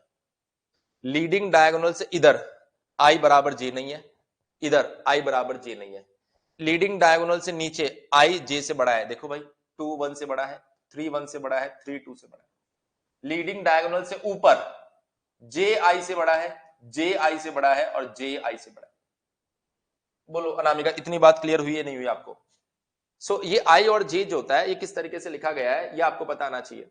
तो हमने कहा कि सर इसका मतलब होता है फॉर ऑल, जहां भी ऐसा हो। तो हमने कहा जहां पर भी आई जे से बड़ा है। आपने कहा कहां बड़ा है? आई जे से बड़ा इन नंबर्स में। तो वो बोल रहा है जहां पर भी आई जे से बड़ा है ए आई जे जीरो होगा। तो हमने कहा बिल्कुल जीरो होगा। इसमें बोला फॉर ऑल, मतलब जहां भी आई जे से छोटा होगा, ये देखिए आई जे से छोटा होता है इसके अंदर, वो सब किसके बराबर है? जीरो के बराबर है। तो उन सबको हमने जीरो कर दिया। देखिए बोलने को तो मैं सिंपल लैंग्वेज में ऐसा बोल सकता हूं कि लीडिंग डायगोनल से नीचे सब जीरो होना चाहिए, लीडिंग डायगोनल से ऊपर सब जीरो होना चाहिए, लेकिन वहां पर ऐसा लिखा हुआ आएगा बेटा, और ऐसा लिखा हुआ आएगा तो इसको पढ़ना पड़ेगा। ये ज्यादा जरूरी है हमारे लिए। यहां पर अगर आप ध्यान से देखेंगे तो लीडिंग डायगोनल को छोड़कर बाकी सब जगह अगर आप देखेंगे तो आई नॉट इक्वल्स टू जीरो है ना। तो हमने कहा जहां पर आई जे के बराबर नहीं है वहां पर ए आई जे जीरो होगा। तो आई जे के बराबर कहां नहीं होता? लीडिंग डायगोनल को छोड़कर बाकी सब जगह आई जे के बराबर नहीं होता है। तो हमने बोला लीडिंग डायगोनल को छोड़कर बाकी सब जगह जीरो होना चाहिए, इसलिए यहां पर लिख दिया फॉर ऑल, मतलब जहां पर भी आई जे के बराबर नहीं है। तो आप देखिए ना कहां पर आई जे के बराबर नहीं है, इसको छोड़कर क्या यहां पर आई जे बराबर है? क्या यहां पर बराबर है? क्या यहां पर बराबर है? क्या यहां पर बराबर है? क्या यहां पर बराबर है? क्या यहां पर बराबर है? आपने कहा नहीं है बराबर, तो इन सबको इसने जीरो बोला है। तो इस लाइन का मतलब क्या है मेरे ख्याल से आप समझ पा रहे हैं क्या बोला गया यहां पर? जहां भी आई जे के बराबर नहीं है बेटा वहां पर ए आई जे जीरो हो जाएगा। इसके अंदर अगर आप ध्यान से देखेंगे तो इसने बोला है जहां भी आई जे के बराबर नहीं है वो एलिमेंट क्या हो जाएगा? जीरो। तो आप देखिए लीडिंग डायगोनल को छोड़ दे, क्योंकि लीडिंग डायगोनल के ऊपर आई बराबर जे होता है ना? हाँ, तो उनको अगर छोड़ देंगे तो बाकी सब जीरो। और लीडिंग डायगोनल मतलब जहां आई बराबर जे है वहां पर एक कांस्टेंट आएगा। चलिए बहुत ही बढ़िया, आप समझ गए। चलिए सिमेट्रिक मैट्रिक्स के ऊपर आए। सिमेट्रिक मैट्रिक्स के ऊपर आए। एक मैट्रिक्स आपको ए दिया गया है और ये मैट्रिक्स बेटा आपका 3x3 का मैट्रिक्स है। इसके अंदर 3 रो है, फर्स्ट सेकंड थर्ड। मैं फर्स्ट रो का कॉलम बना रहा हूं यहां पर 1 2 3। सेकंड रो का कॉलम बना रहा हूं 2 4 5। ये देखिए ये फर्स्ट कॉलम आ गया ना। फर्स्ट रो से पहला कॉलम बनाया, सेकंड रो से बेटा दूसरा कॉलम बनाया और थर्ड रो से तीसरा कॉलम बना दिया। ये लीजिए, ये बन गया 3x3। अगर आप किसी भी मैट्रिक्स में कंप्लीट रो को, किसी भी मैट्रिक्स में कंप्लीट रो को कॉलम में बदल देते हो, किस में बदल देते हो बेटा? कॉलम में अगर बदल देते हो तो ऐसी कंडीशन में कंप्लीट रो को किस में बदल दिया आपने? कॉलम में अगर बदल दिया, या फिर कंप्लीट कॉलम को बेटा, कॉलम को रो में बदल देते हो, दोनों में से कुछ भी कर देते हो आप। या तो कंप्लीट रो को कॉलम में बदल दिया या कंप्लीट कॉलम को रो में बदल दिया, तो उस मैट्रिक्स को बोलते हैं एटी। और इस एटी का मतलब क्या होता है सर? इस एटी का मतलब होता है transpose, transpose of A. Eighty का मतलब होता है एटी का ट्रांसपोज। एटी का मतलब क्या होता है? एटी का ट्रांसपोज। तो जब मैंने इस मैट्रिक्स का ट्रांसपोज किया तो सरप्राइजिंग पॉइंट मेरे सामने यह आया कि सर उस मैट्रिक्स का ट्रांसपोज मतलब एटी जो है वो किसके बराबर आ गया? ए के बराबर आ गया। एटी जो है बेटा वो किसके बराबर आ गया आपके लिए? ए के बराबर आ गया। और एटी जब ए के बराबर आ गया तो ऐसे मैट्रिक्स को, ऐसे में जो मैट्रिक्स ए है उसको क्या बोला जाएगा? Symmetric matrix. Symmetric matrix. और मैं समझ पा रहा हूं कि सभी बच्चे इस बात को समझ पा रहे हैं। सिमेट्रिक मैट्रिक्स की खास बात क्या है कि यहां पर एटी बराबर ए होना चाहिए, या फिर आप बोल सकते हो ए आई जे बराबर ए जे आई होना चाहिए फॉर ऑल आई कॉमा जे। सभी आई कॉमा जे के लिए ए आई जे किसके बराबर होना चाहिए? ए जे आई के बराबर होना चाहिए। मतलब ये एलिमेंट कौन सा है, इस बात का समझिए मतलब क्या होता है। इस बात का मतलब क्या होता है, जैसे ये एलिमेंट कौन सा है बेटा? ये एलिमेंट है बेटा आपका A12। तो I1 है, 2J है, इसको पलट दो तो ये एलिमेंट कौन सा है? A21। तो देखो AIJ को AJI बना दिया और दोनों नंबर्स देखो बराबर आ रहे। ये कौन सा एलिमेंट है बेटा? A13। 13 को पलट दो तो क्या बन जाएगा? 31। तो A31। तो ऐसे में आप क्या बोलेंगे? सर देखो दोनों बराबर है। तो AIJ बराबर AJI होता है ना। इसका मतलब ही यही होता है कि यहां पर उस मैट्रिक्स का जो ट्रांसपोज है वो उसी मैट्रिक्स के बराबर आने वाला है। तो उस मैट्रिक्स का जो ट्रांसपोज है वो उसी मैट्रिक्स के अगर बराबर आ जाता है तो उसको बोलते हैं हम लोग सिमेट्रिक मैट्रिक्स। मैं उम्मीद कर रहा हूं सभी बच्चे इस बात को समझ भी गए। इसमें कोई कंफ्यूजन आपके दिमाग में नहीं होना चाहिए। एक बार जल्दी से सभी बच्चे बोल देंगे कि क्लियर सर, ये पॉइंट हमें समझ में आ गया। और इसी तरीके से एक बहुत ही प्यारा सा टर्म और होता है जिसको बोलते हैं स्क्यू सिमेट्रिक। क्या बोलते हैं? Skew symmetric matrix. Skew symmetric matrix. अब ये स्क्यू सिमेट्रिक मैट्रिक्स क्या है? बहुत आसान है। ये बोल रहा है कि अगर कोई मैट्रिक्स एटी, अगर किसी मैट्रिक्स का आपने ट्रांसपोज किया है और वो मैट्रिक्स माइनस ऑफ ए के बराबर आ जाता है। सर ये माइनस ऑफ ए के बराबर कैसे आएगा? माइनस ऑफ ए के बराबर कैसे आएगा? मान लीजिए आपने एक मैट्रिक्स लिया ए, कुछ ऐसा है ना। सभी बच्चे कमेंट करके बताएंगे सिमेट्रिक पॉइंट समझ में आया कि नहीं आया। यहां पर आ गया बेटा आपके पास 0, यहां पर आ गया 1, यहां पर आ गया 2, यहां पर आ गया -1, यहां पर आ गया बेटा -2, ये आ गया 0, ये आ गया 3, -3 और 0। तो हमने कहा कि सर इस मैट्रिक्स का आप फाइंड कीजिए सबसे पहले ट्रांसपोज। तो हमने कहा वेरी सिंपल, अगर हमें ट्रांसपोज फाइंड करना है तो अभी अभी हमारे गुरुजी ने हमको एक बात बताई है कि जितने भी रो है माय डियर स्टूडेंट्स उसको कॉलम में कन्वर्ट कर दो, या फिर जितने भी कॉलम है उसको रो में कन्वर्ट कर दो। तो हमने कहा कि सर ये तो बहुत ही आसान है। क्या करना है बेटा? यहां पर क्या करना है आप देखिए इस बात को, बड़ा ही आसान है। आप क्या कीजिए, ये जो आपके पास में, ये जो आपके पास में फर्स्ट रो है, ये जो आपके पास में सेकंड रो है, ये जो आपके पास में थर्ड रो है, इनका बना दो कॉलम। तो फर्स्ट रो से कॉलम बना है 0 1 2। -1 0 3 -2 -3 0। अब ध्यान से देखिए आप सभी बच्चे, हमने कहा सर ये तो a के बराबर नहीं आया, ये a के बराबर नहीं आया, तो हमने कहा ये किसके बराबर है, ये किसके बराबर है। तो आप क्लियरली देखिए, जो इसमें पॉजिटिव है वो इसमें नेगेटिव हो गया, जो इसमें नेगेटिव है वो इसमें पॉजिटिव हो गया। इसका मतलब ये किसके बराबर आ रहा है, इसका मतलब बेटा ये जो 80 है ये माइनस ऑफ a के बराबर आ रहा है। इसका मतलब क्लियरली ये बात हम देख पा रहे हैं कि सर इस केस में 80 इक्वल्स टू माइनस ए आएगा। 80 इक्वल्स टू क्या आने वाला बेटा, माइनस ए आने वाला है। तो स्क्यू सिमेट्रिक मैट्रिक्स वो होता है जिसमें ट्रांसपोज माइनस ए के बराबर आ जाता है, उसी को हम लोग क्या बोलते हैं बेटा, स्क्यू सिमेट्रिक मैट्रिक्स। मुझे उम्मीद है कि इतनी बात आप सभी लोगों को समझ में आ गई होगी। अच्छा, यहां से अगर मैं एक और इंटरेस्टिंग पॉइंट आपको बताऊं तो आप हमेशा ध्यान रखना कि इस केस में ए आई जे किसके बराबर है, माइनस ऑफ ए जे आई के बराबर होगा। ध्यान रखना, यहां बोला गया ए आई जे बराबर ए जे आई, पर इस केस में क्या बोला जा रहा है, ए आई जे बराबर माइनस ऑफ ए जे आई के। मतलब ध्यान से देखिए बेटा, मतलब क्या है इसका, इसका सीधा सा मतलब आपको यही बोला गया है कि ये जो आपके पास में एलिमेंट है, ये कौन सा एलिमेंट है, A12, और ये जो आपके पास में एलिमेंट है ये कौन सा एलिमेंट है, A21। तो आप ध्यान से देखेंगे A21 के बराबर नहीं है, A12 माइनस ऑफ A21 के बराबर है। मतलब जब इसको माइनस से मल्टीप्लाई करेंगे ना तब ये दोनों बराबर आएंगे। तो इसलिए हमेशा इस बात को ध्यान रखिए, स्क्यू सिमेट्रिक मैट्रिक्स के अंदर बेटा, स्क्यू सिमेट्रिक मैट्रिक्स के अंदर सभी i एंड j के लिए ए I J equals to minus of ए जे आई के बराबर होता है। एक बार सभी बच्चे मुझे बताएंगे कि इतनी बात आपको समझ आई कि नहीं आई। सर आपका टीचिंग स्टाइल गजब, thank you so much Rishabh, तुम शुरू से क्लास कर रहे हो। बताएंगे सभी बच्चे इतनी इतनी बात आपको क्लियर हुई या नहीं हुई।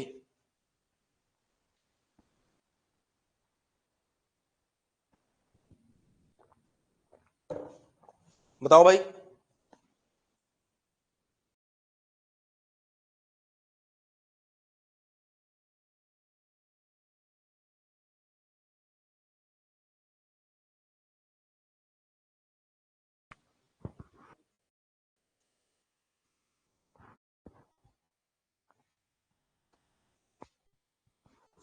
वेरी गुड बेटा, वेरी गुड। सभी बच्चे लिख के भेजेंगे। देखिए आप जब ये लिख के भेजते हैं कि सर क्लियर हो गया, तो उससे हमको ये समझ में आ जाता है कि ये बात आपको क्लियर हो गई है, इसके लिए हमें ज्यादा वेट करने की जरूरत नहीं है। और जब आप क्लियर लिख के नहीं भेजेंगे तो मैं वेट करूंगा आप लोगों का कि आप जब क्लियर लिखेंगे तो ही मुझे ये कॉन्फिडेंस आएगा कि हाँ भाई आप लोगों को बात समझ में आ गई है। क्योंकि आपको मैं बताता हूं कि जब हम लाइव कनेक्ट होते हैं ना किसी ऐप के ऊपर, तो आपके मैसेज जो होते हैं ना वो 2-3 सेकंड थोड़ा सा डिले रहते हैं, 2-3 सेकंड थोड़ा सा डिले रहते हैं। तो आप ये मान के चलिए कि आपने कमेंट अभी किया क्लियर, तो मेरे पास 3 सेकंड बाद आएगा। तो जैसे मैं पूछूं कि क्लियर हुआ तो आप तुरंत जल्दी से वहां पे CLR लिख दो। इससे दो बातें होगी, आपका समय बचेगा, मुझे भी जल्दी पता चल जाएगा कि आपको बात समझ में आ गई। क्योंकि बहुत जीरो लेवल से पढ़ा रहा हूं और हमेशा से मैं जब भी पढ़ाता हूं बहुत सी बार ऐसा होता है कि बच्चे को ऐसा लगता है कि ये मुझे आता है सर, ये क्यों बता रहे हो। लेकिन मैं आपको बताता हूं बेटा, जब एकदम फंडामेंटली आप स्ट्रांग हो जाओगे ना, तभी आप एटीसी का पेपर क्रैक कर पाओगे। वरना मैं आपको बता रहा हूं कि मैंने बहुत सारे ऐसे बच्चे देखे हैं जिनका मैथमेटिक्स बहुत स्ट्रांग होता है, लेकिन थोड़ा सा ओवर कॉन्फिडेंस में आ जाते हैं कि सर मैथमेटिक्स तो मुझे आता है। और आप देख रहे हो वहां पर कोई बहुत बड़ा मार्जिन नहीं होता है, छोटा सा मार्जिन होता है। अगर 2-3 क्वेश्चन इधर इधर से उधर हो गए तो रिजेक्शन। अगर 2-3 क्वेश्चन जो शायद आप नहीं बना पा रहे थे लेकिन थोड़ा सा कॉमन सेंस इस्तेमाल किया और बना दिया तो सिलेक्शन। और वो कॉमन सेंस, वो अप्रोच, मेरा काम यही है कि वो अप्रोच यहां पर बिल्ड करना है। शिवलाल सर आपका नंबर भी दे दीजिए। बेटा मेरा नंबर आप सभी के पास वैसे तो होना चाहिए था, आप देखा करो अक्सर मेरा नंबर मैं अपनी क्लासेस में प्रोवाइड करवाता ही हूँ, फिर भी मैं एक बार अपना नंबर आपको दे देता हूँ। आप मेरा नंबर सेव कर लेना अगर आपको किसी भी तरह की कोई क्वेरी होती है। लेकिन आप लोगों से एक रिक्वेस्ट है कि आप कॉल मत करना, आप मैसेज करना। क्योंकि जैसे मैं अभी आपकी क्लास में हूं, उसके बाद मैं दूसरी क्लास में रहूंगा, तो उससे क्या होगा कि डिस्टरबेंस हो सकता है। तो आप सिर्फ व्हाट्सएप पर एक मैसेज करना, सर मेरा नाम ये है और मुझे आपसे बात करनी है। तो सर जैसे ही फ्री होंगे ना, आप सर के ऊपर भरोसा रखो, सर तुरंत आपको फोन करेंगे। और ऐसा कभी नहीं होता कि आपने मैसेज किया और मेरा फोन ना आए। ठीक है ना। लेकिन आप जब कॉल करोगे तो उससे हो सकता है मैं क्लास में रहूं और डिस्टरबेंस होगा, और उससे क्या होता है कि जो बच्चा पढ़ रहा होता है ना, फिर उसको भी ऐसा लगता है कि यार सर फोन से हमें भी डिस्टर्ब कर रहे हैं और खुद भी डिस्टर्ब हो रहे हैं। तो मैं हमेशा क्लास में भी, ऑफलाइन भी होती है उसमें भी, ये बोलता हूँ यार मोबाइल वगैरह सब बंद रखो तुम लोग भी, और मैं भी बंद रखता हूँ। तो मैं भी नहीं उठाता, ना दूसरा उठाएगा कोई बच्चा फोन। बताएं बेटा, इतनी बात क्लियर होगी तो आगे बढ़े। यहाँ पर ये बात आपको समझ में आ गई होगी। सो आप इस नंबर को सेव कर लेना। अगर आपको कोई भी इश्यू होता है, कोई भी क्वेरी होता है किसी भी चीज से रिगार्डिंग, तो आप इस पर मैसेज कर सकते हैं। चलिए, तो सिमेट्रिक एंड स्क्यू सिमेट्रिक, ये पॉइंट जो है आपको क्लियर हो गया। अगर ये पॉइंट बेटा आपको क्लियर हो गया तो मैं थोड़ा सा स्क्रीन को ऊपर भेज देता हूं, क्योंकि एक बहुत ही मजेदार पॉइंट मुझे इसके अंदर दिखाई दे रहा है। शायद पता नहीं आपको भी दिखाई दे रहा होगा, शायद पता नहीं आपको भी दिखाई दे रहा होगा, क्योंकि आप भी उस मैथमेटिशियन की नजर से देखो बेटा इस मैट्रिक्स को। इस मैट्रिक्स को अगर आप मैथमेटिशियन की नजर से देखोगे तो आपको यहां पर समझ में आएगा कि सर अगर आप ऐसा बोल रहे हो ए आई जे बराबर माइनस ऑफ ए जे आई, तो हमने कहा सर ए वन टू, भाई आपका कहने का मतलब क्या है, ए वन टू किसके बराबर होना चाहिए, minus of A two one के बराबर होना चाहिए। बोलो सभी बच्चे यस और नो, यस और नो। बिल्कुल आप कहेंगे सर डेफिनेटली ऐसा होना ही चाहिए। लेकिन देखिए बेटा, ध्यान से ध्यान से ध्यान से सभी लोग समझना, अगर ए वन वन हुआ तो ये बेचारा minus of A one one के बराबर कैसे होगा। सोचिए, आप थोड़ा सा दिमाग इस्तेमाल कीजिए कि सर अगर ए वन वन वन हो गया, ये एलिमेंट अगर वन होता, तो वन माइनस वन के बराबर कैसे होगा। वन माइनस वन के बराबर कैसे होगा, क्योंकि ए वन वन को उल्टा करेंगे तो फिर से ए वन वन ही आएगा। तो ऐसी स्थिति में ये नंबर खुद के ही नेगेटिव नंबर के बराबर कैसे होगा, कभी जिंदगी में नहीं हो सकता। अगर ऐसा हुआ तो दुनिया इधर की उधर हो जाएगी। क्यों सर, क्योंकि ऐसा हो ही नहीं सकता।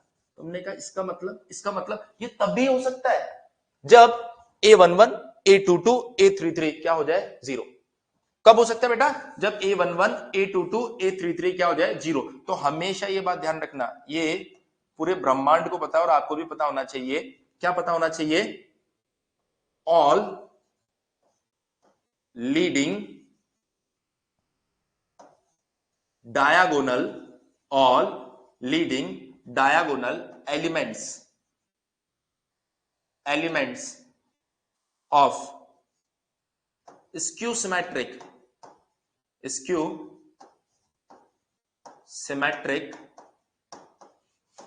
Matrix R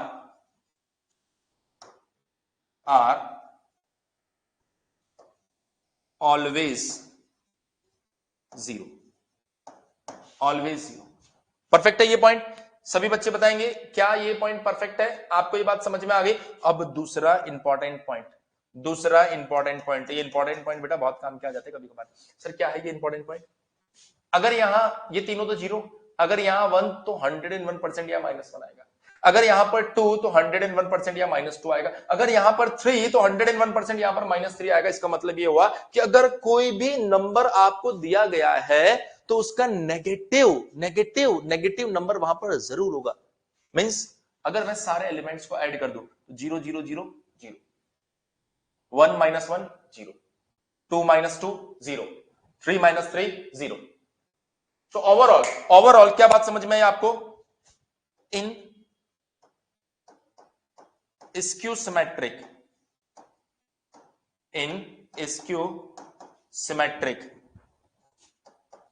matrix, in skew symmetric matrix sum of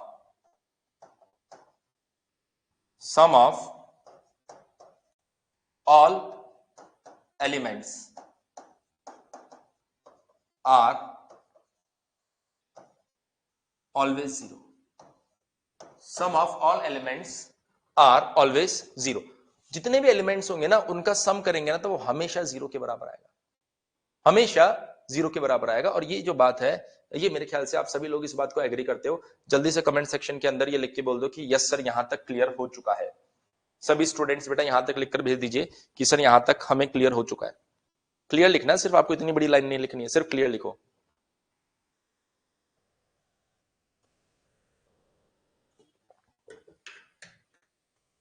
आपका क्लियर देखते ही मुझे समझ में आ जाता है कि भाई आपको बात समझ में आ गई है। और अगर आपको बात समझ में आ गई है तो फिर आगे बढ़ना बनता है। तो हम आगे बढ़ते हैं यहां से। तो पॉइंट इज, देखिए मैंने अभी तक क्या क्या बता दिया आपको, सिर्फ और सिर्फ टाइप्स बता रहा हूं और बड़े मजेदार टाइप्स आपको बता रहा हूं। तो अगर अच्छा ये आप सोच रहे होंगे सर ये क्यों दिखाया था आपने, ये सॉल्व तो करवाया नहीं। भाई पहले पढ़ेंगे, पढ़ने के बाद में इसको सॉल्व भी कराएंगे ना, तो आप ऐसे चुटकियों में देख के आंसर बताओगे। 120 मिनट, 120 क्वेश्चन, 120 मार्क्स, उसमें जो मैथमेटिक्स का सेगमेंट है ना, बहुत ही स्मूथली आप सॉल्व करेंगे। लेकिन उसके लिए आपको मेरी एक एक बात समझनी पड़ेगी। मैं जीरो से आपको बात बता रहा हूं और एक्सट्रीम लेवल तक लेके जाऊंगा, जब आप कहेंगे कि सर मजा आ गया इतना बेहतरीन कॉन्सेप्ट सीख के। तो सबसे पहले रेक्टेंगुलर मैट्रिक्स से स्क्वायर मैट्रिक्स, स्क्वायर मैट्रिक्स से upper triangular, then lower triangular, then diagonal, then scalar, then identity, and now symmetric and skew symmetric. और यहां से अब अगर मैं आगे बढ़ू यहां पर, अब अगर बेटा यहां से मैं आगे बढ़ू तो देखिए जरा ध्यान से, इतनी बात अगर आपको समझ में आ गई हो, ऑफ कोर्स समझ में आनी ही चाहिए। इतने अच्छे से अगर मैं किसी बात को समझाऊंगा तो बिल्कुल, ये तो मैं आर्ट्स वालों को समझा सकता हूं, तो आप तो साइंस वाले बच्चे हो, है ना।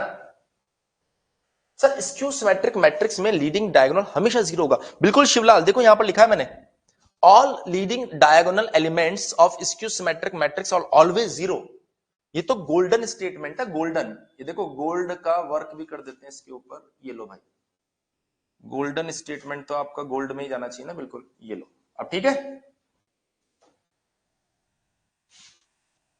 अगर आपने यहां कोई नॉन जीरो नंबर दे दिया ना, तो वो स्क्यू सिमेट्रिक की कंडीशन को कभी जिंदगी में सेटिस्फाइड नहीं कर सकता। तो ऐसा तो हो ही नहीं सकता, ऐसा हो ही नहीं सकता। देखिए नेक्स्ट आपको मैं बताता हूं एक मैट्रिक्स जिसको हम बोलते हैं सिंगुलर मैट्रिक्स। क्या बोलते हैं बेटा, singular matrix. Now the point is sir ये सिंगुलर मैट्रिक्स क्या होता है। ये सिंगुलर मैट्रिक्स क्या होता है, देखिए अगर किसी मैट्रिक्स का डिटर्मिनेंट जीरो आ रहा है, किसी मैट्रिक्स का अगर डिटर्मिनेंट जीरो आ रहा है, तो उस मैट्रिक्स को हम कहेंगे सिंगुलर मैट्रिक्स। क्वेश्चन आता है कि सर ये डिटर्मिनेंट कैसे फाइंड करते हैं।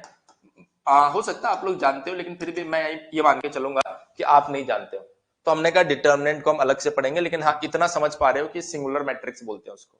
क्लियर है। अब थोड़ा सा इस लाइन से हटकर मैं बात करता हूं, थोड़ा सा बेटा इस लाइन से हटकर मैं बात करता हूं। अगर मान लीजिए कि आपके पास में एक मैट्रिक्स दी गई है आर, और ये आर मैट्रिक्स है 1 2 3, तो ये बन गया आपके पास में 1 क्रॉस 3। तो एक ऐसा मैट्रिक्स जिसमें ओनली 1 रो दिखाई दे रही हो and any number of column, any number of columns दिखाई दे रहे हो, ऐसी मैट्रिक्स को हम क्या बोलते हैं बेटा, ऐसी मैट्रिक्स को हम बोलते हैं रो मैट्रिक्स। ऐसी मैट्रिक्स को हम क्या बोलते हैं बेटा, रो मैट्रिक्स। मान लीजिए एक मैट्रिक्स आपको ऐसी दी गई हो 1 2 3, हमने कहा सर ये जो मैट्रिक्स है ये है 3 क्रॉस 1। ये जो मैट्रिक्स है बेटा ये क्या है, 3 क्रॉस 1। और ये जो 3 क्रॉस 1 है इसके अंदर क्या दिखाई दे रहा है, ओनली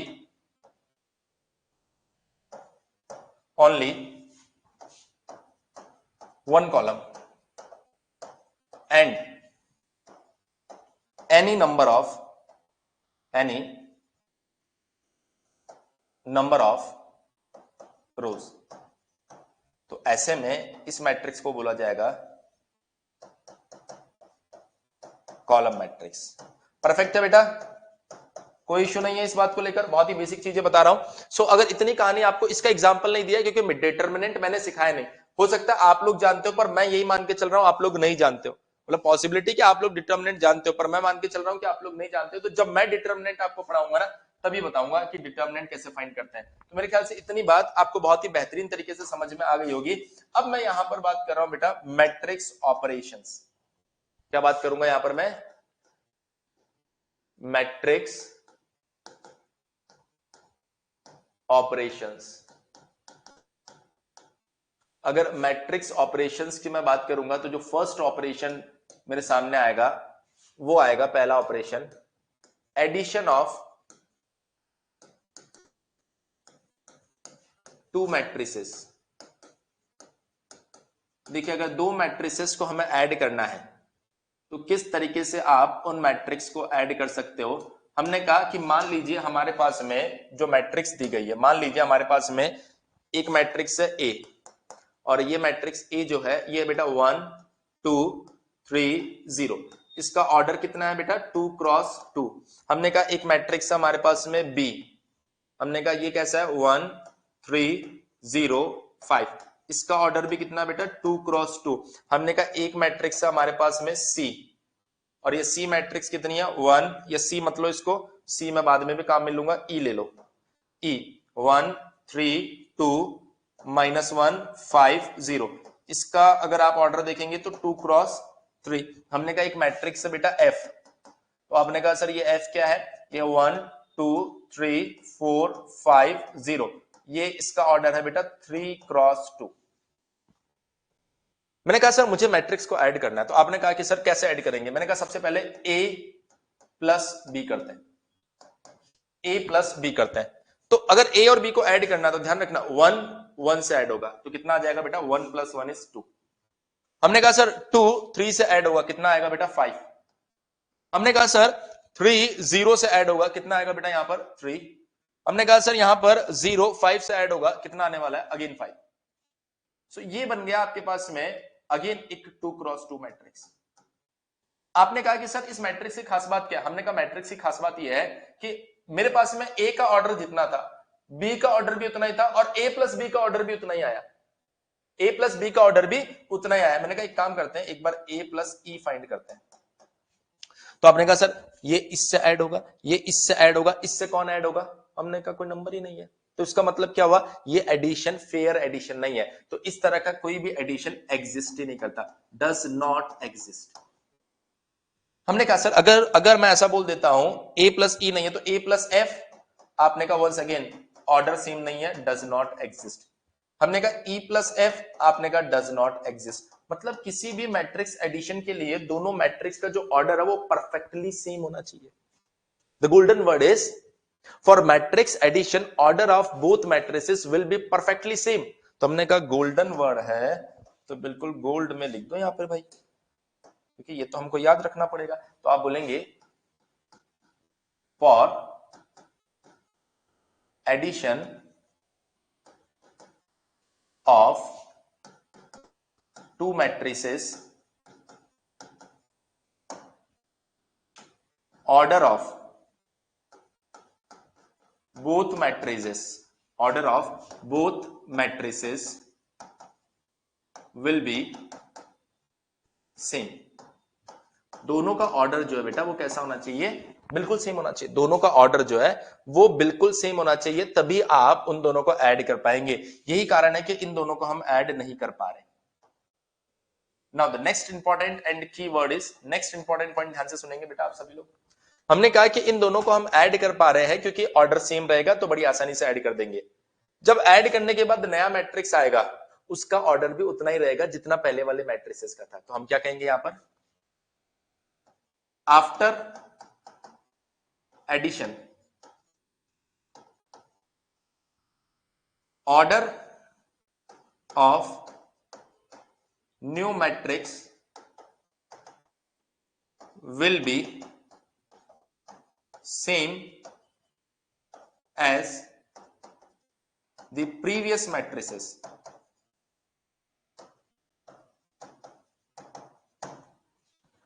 पुरानी मैट्रिक्स के बराबर ही आपके नई मैट्रिक्स का ऑर्डर रहने वाला, ये हमेशा ध्यान रखना। मतलब ए का ऑर्डर कितना है सर, ए का ऑर्डर है 2 क्रॉस 2। बी का ऑर्डर कितना है सर, बी का ऑर्डर भी 2 क्रॉस 2। तो ये जो नया मैट्रिक्स आया इसका ऑर्डर कितना है सर, इसका ऑर्डर भी 2 क्रॉस 2।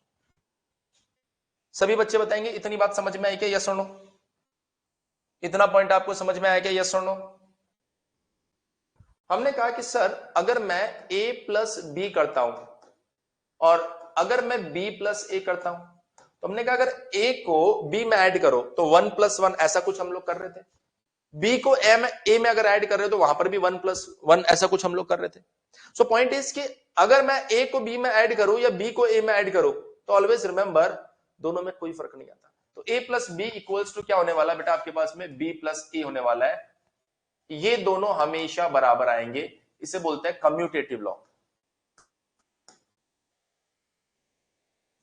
Commutative law. और इसी तरीके से अगर मेरे पास 3 मैट्रिक्स हो, a प्लस बी को मैंने पहले ऐड किया, फिर मैंने c को इसमें ऐड कर दिया। हमने b प्लस सी को पहले ऐड किया, फिर ए को इसमें ऐड कर दिया, तो यहां से जो मैट्रिक्स आएगी बेटा वो भी बराबर होने वाली है। हमेशा ध्यान रखना, अगर तीन मैट्रिक्स जिनका ऑर्डर सेम है, अगर एग्जिस्ट कर रही है उस कंडीशन में बात कर रहा हूं, अगर एग्जिस्ट ही नहीं कर रही है तो उस कंडीशन में कोई मतलब ही नहीं है। तो अगर तीन मैट्रिक्स जिनका ऑर्डर सेम है, तो पहले दो मैट्रिक्स को ऐड करके तीसरा उसमें ऐड कर दो, या फिर पहले इन दो को ऐड करो फिर फर्स्ट वाले को इसमें ऐड कर दो, तो मैट्रिक्स सेम आती है। इसे बोलते हैं एसोसिएटिव लॉ, एसोसिएटिव लॉ। तो हमें इस बात को समझना है कि मैट्रिक्स एडिशन ऑलवेज फॉलोज, क्या बोलेंगे आप यहां पर, क्या बोलेंगे sir, matrix addition always follows commutative and associative law, commutative and associative law. तो मैट्रिक्स एडिशन जो है वो कम्यूटेटिव लॉ को भी फॉलो करेगा और एसोसिएटिव लॉ को भी फॉलो करेगा। एक बार सभी बच्चे कमेंट करके इस बात को बताएंगे कि यस सर ये क्लियर हो गया। एक बार क्लियर लिख के भेज दीजिए बेटा, सभी बच्चे क्लियर लिख के भेज दीजिए एक बार।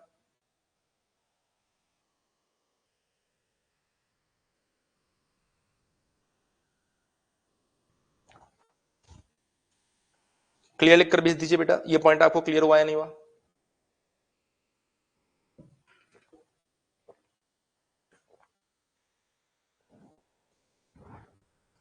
परफेक्ट, क्लियर सभी स्टूडेंट्स।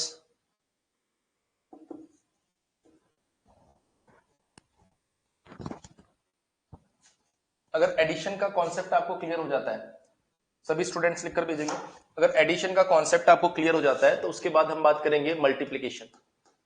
तो हम बात करेंगे मल्टीप्लिकेशन ऑफ टू मैट्रिसेस। दो मैट्रिक्स को आप किस तरीके से मल्टीप्लाई करने वाले हैं। देखिए ये चीजें बड़ी छोटी है लेकिन मैं आपको बताता हूं बहुत काम की चीज है। अभी मैंने आपको जब PYQ बताया था तो उसमें आप ध्यान से देखेंगे, कहां गया हमारा PYQ, ध्यान से देखो, the product A be exist. समझ पा रहे हो क्वेश्चन का लेवल, देखिए क्वेश्चन का लेवल अगर आप देख पा रहे हो यहां पर, अब विजिबल होगा।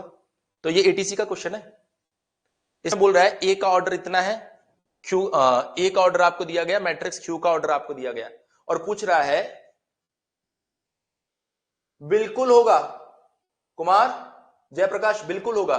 अगर आपको लगता है कि सर ऐसा होगा कि नहीं होगा, मैं डाउट में हूं, तो आप क्या कीजिए, वहां पर एक एग्जांपल लीजिए, वहां पर ब्रैकेट भी लगा हुआ था, ध्यान रखना कुमार जयप्रकाश, ब्रैकेट भी लगा हुआ था। एक एग्जांपल लीजिए और इस बात को वेरीफाई कर लीजिए। तो हमने कहा कि सर देखिए ये क्वेश्चन को अगर आप ध्यान से देखेंगे ना तो बिल्कुल बेसिक से क्वेश्चन पूछा गया है, तो यही कारण है कि हम लोग इस लेवल पर जाके भी चीजों को डिस्कस कर रहे हैं। और ऐसा ही देखो, सिर्फ इतनी सी बात अभी तक हमने पढ़ी है और यहां से मैं आपको दो तीन बातें बता रहा हूं। अगर आप देखेंगे तो ऐसा ऐसा ऐसा कहां गया, एक और क्वेश्चन था, ये तो ऑफकोर्स रैंक का है, ये इनवर्स का है, ये इसका है, शुरुआत में बताया था मैंने ऐसा क्वेश्चन आपको। ये देखो सिमेट्रिक मैट्रिक्स का केस है। तो ये जो क्वेश्चंस आपके पास में आ रहे हैं ना, ये बिल्कुल बेसिक से आ रहे हैं, तो इन बातों को आपको सीखना पड़ेगा। ये बेसिक पॉइंट्स जो है वो एग्जाम में आपसे पूछा जाएगा।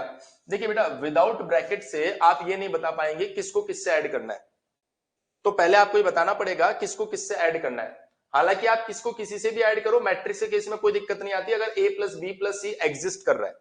अगर a plus B plus C exist कर रहा है तो किसी को भी पहले किससे ऐड करो, कोई समस्या नहीं है। आपके पास में अल्टीमेटली एडिशन तो यही आ रहा है ना, 1 प्लस 2 प्लस 3, तो इसको ऐड कर रहे हो, पहले इसको ऐड कर रहे हो या पहले इसको ऐड कर रहे हो, एडिशन में कोई इश्यू नहीं आएगा। लेकिन फिर भी आपको वहां पर ब्रैकेट जरूर देना चाहिए जो इस बात को बताता है कि किस तरीके से आप आगे प्रोसीड करना चाह रहे हो। चलिए बोर्ड पर आएंगे सभी लोग।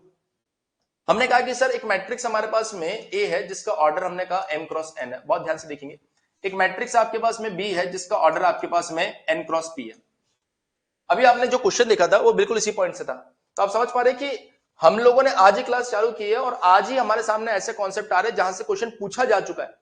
इट मींस ये है कि जीरो लेवल का और बहुत अच्छे लेवल का दोनों ही तरह के क्वेश्चन यहां पर पूछे गए। वो प्रीवियस ईयर एनालिसिस मैंने इसीलिए आपको दिखाया था यहां पर। तो हमने कहा कि एक मैट्रिक्स है जिसका ऑर्डर आप बोल रहे हैं m क्रॉस n है और दूसरा मैट्रिक्स है जिसका ऑर्डर n क्रॉस p है। ये जो मैट्रिक्स a है बेटा, इस ए मैट्रिक्स की अगर मैं बात करूं तो ए मैट्रिक्स जो है ये कैसा दिखाई देगा, जरा देखते हैं। थोड़ा सा बनाने की कोशिश कर रहे हैं। तो हमने कहा कि सर ये बनेगा A11, A12 और इसका ऑर्डर है बेटा m क्रॉस n और ये बन जाएगा A1m। ये क्या बन जाएगा? A1m। ये बन जाएगा A21, A22 और डियर ये बन जाएगा A2। ओहो गलत लिख दिया, आप लोगों ने बोला ही नहीं। ये n है ना, n n। लास्ट में आएगा AM1, AM2 और ये आ जाएगा बेटा AMN। बढ़िया, ठीक है। हमने कहा सर एक और मैट्रिक्स बना दो, मैट्रिक्स B। हमने कहा B कैसा होगा वो भी बना देते हैं। एक बहुत ही प्यारा कॉन्सेप्ट बता रहे हैं सर, ये बनेगा B11, B ये A जा ही नहीं रहा स्क्रीन से, क्या करे भाई। B12 और यहां पर आ जाएगा B 1। इसका ऑर्डर कितना दिया है? M क्रॉस P, तो यहां पर आ जाएगा P। ये लो N क्रॉस P। हमने कहा सर ये बन जाएगा B21, B22, ये आ जाएगा B2P, BN1, BN2, BNP। सो ये हमारे पास में दूसरा मैट्रिक्स आ गया। तो मैट्रिक्स A और ये बन गया मैट्रिक्स B, और B का ऑर्डर जो है वो भी मैं यहां पर लिख देता हूं N cross P। First important point, जब भी आप मैट्रिक्स को मल्टीप्लाई करें तो उसके प्रोसीजर में आप किस तरीके से उसको मल्टीप्लाई करते हैं वो भी मैं आपको बता देता हूं। आपको क्या करना होता है, पहले फर्स्ट रो को सेलेक्ट करना होता है,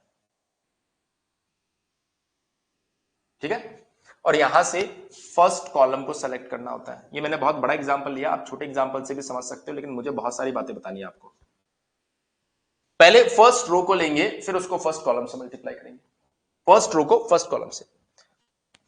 हमने कहा सर सोचिए, अगर आपके पास में ऐसा 2 3 1 2 4 ले लो इसको, और यहां पर आपके पास में मान लीजिए 7 1 1 नहीं 4 5 8, अलग अलग नंबर ले रहा हूं जानबूझ के। तो क्या करेंगे आप बेटा, इसको इससे मल्टीप्लाई करेंगे ना। तो क्या होता है इसमें, ये 2 इससे मल्टीप्लाई होता है, ये 3 इससे मल्टीप्लाई होता है। तो आपके पास में जो मैट्रिक्स आता है ना वो देखिए कुछ ऐसा आएगा, 2 multiply by 7 plus 3 multiply by 4। ये पहला एलिमेंट आपने फाइंड किया है। इसी तरीके से ये रो अब इससे मल्टीप्लाई होगी, तो यहां पर क्या आएगा बेटा, 2 multiply by 5 plus 3 multiply by 8। अब आएगा आपका सेकंड रो, ये इससे मल्टीप्लाई होगा, 1 multiply by 7 plus 4 multiply by 4। अब ये मल्टीप्लाई होगा बेटा इससे, तो ये बन जाएगा आपके पास 1 multiply by 5 plus 4 multiply by 8। ऐसे कुछ बनेगा ना, बोलो सभी बच्चे, ऐसा ही कुछ बनेगा ना, इस बात को समझ पा रहे हो? तो हमने कहा इसका मतलब ये जो फर्स्ट रो है ये फर्स्ट कॉलम से मल्टीप्लाई होगी, और इसमें जितने एलिमेंट है डियर उसमें इतने ही एलिमेंट होने चाहिए। सर इसमें कितने एलिमेंट है, इसमें कितने एलिमेंट है? सर इसमें n एलिमेंट है, जितने यहां पर कॉलम है इसमें n एलिमेंट है। हमने कहा सर इसमें कितने एलिमेंट है? सर ये कॉलम है, इसमें कितने एलिमेंट होगी? जितनी इसमें रो है। तो मोस्ट इंपॉर्टेंट पॉइंट, दो मैट्रिक्स तभी मल्टीप्लाई हो पाएगी जब इसके एलिमेंट और इसके एलिमेंट क्या हो, बराबर हो। हमने कहा इसका मतलब क्या हुआ? इसका मतलब क्या हुआ सर? इसका सीधा सा मतलब हुआ to matrices can only multiply when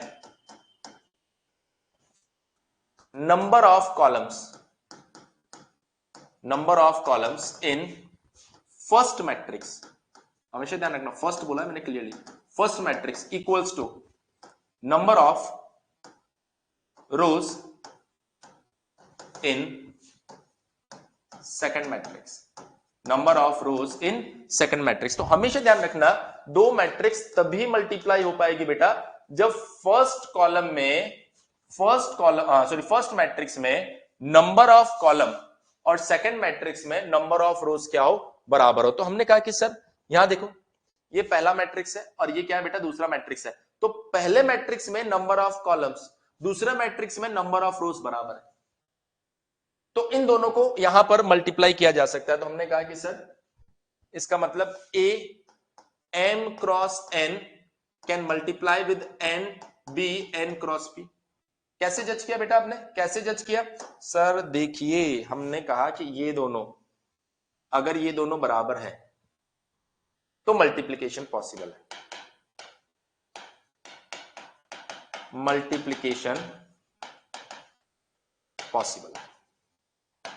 अगर मल्टीप्लिकेशन पॉसिबल है तो क्या आप ये मल्टीप्लिकेशन ही फाइंड करना चाह रहे हो? अरे नहीं सर, मल्टीप्लिकेशन तो हम जानते हैं ना, कर दिया ना मल्टीप्लिकेशन, ये इससे मल्टीप्लाई होगा, ये इससे मल्टीप्लाई होगा, ये इससे मल्टीप्लाई होगा, ये इससे मल्टीप्लाई होगा, बात खत्म। लेकिन हम जानना चाह रहे हैं यहां पर कुछ बहुत ही इंपॉर्टेंट, जिसको हम लोग बोलते हैं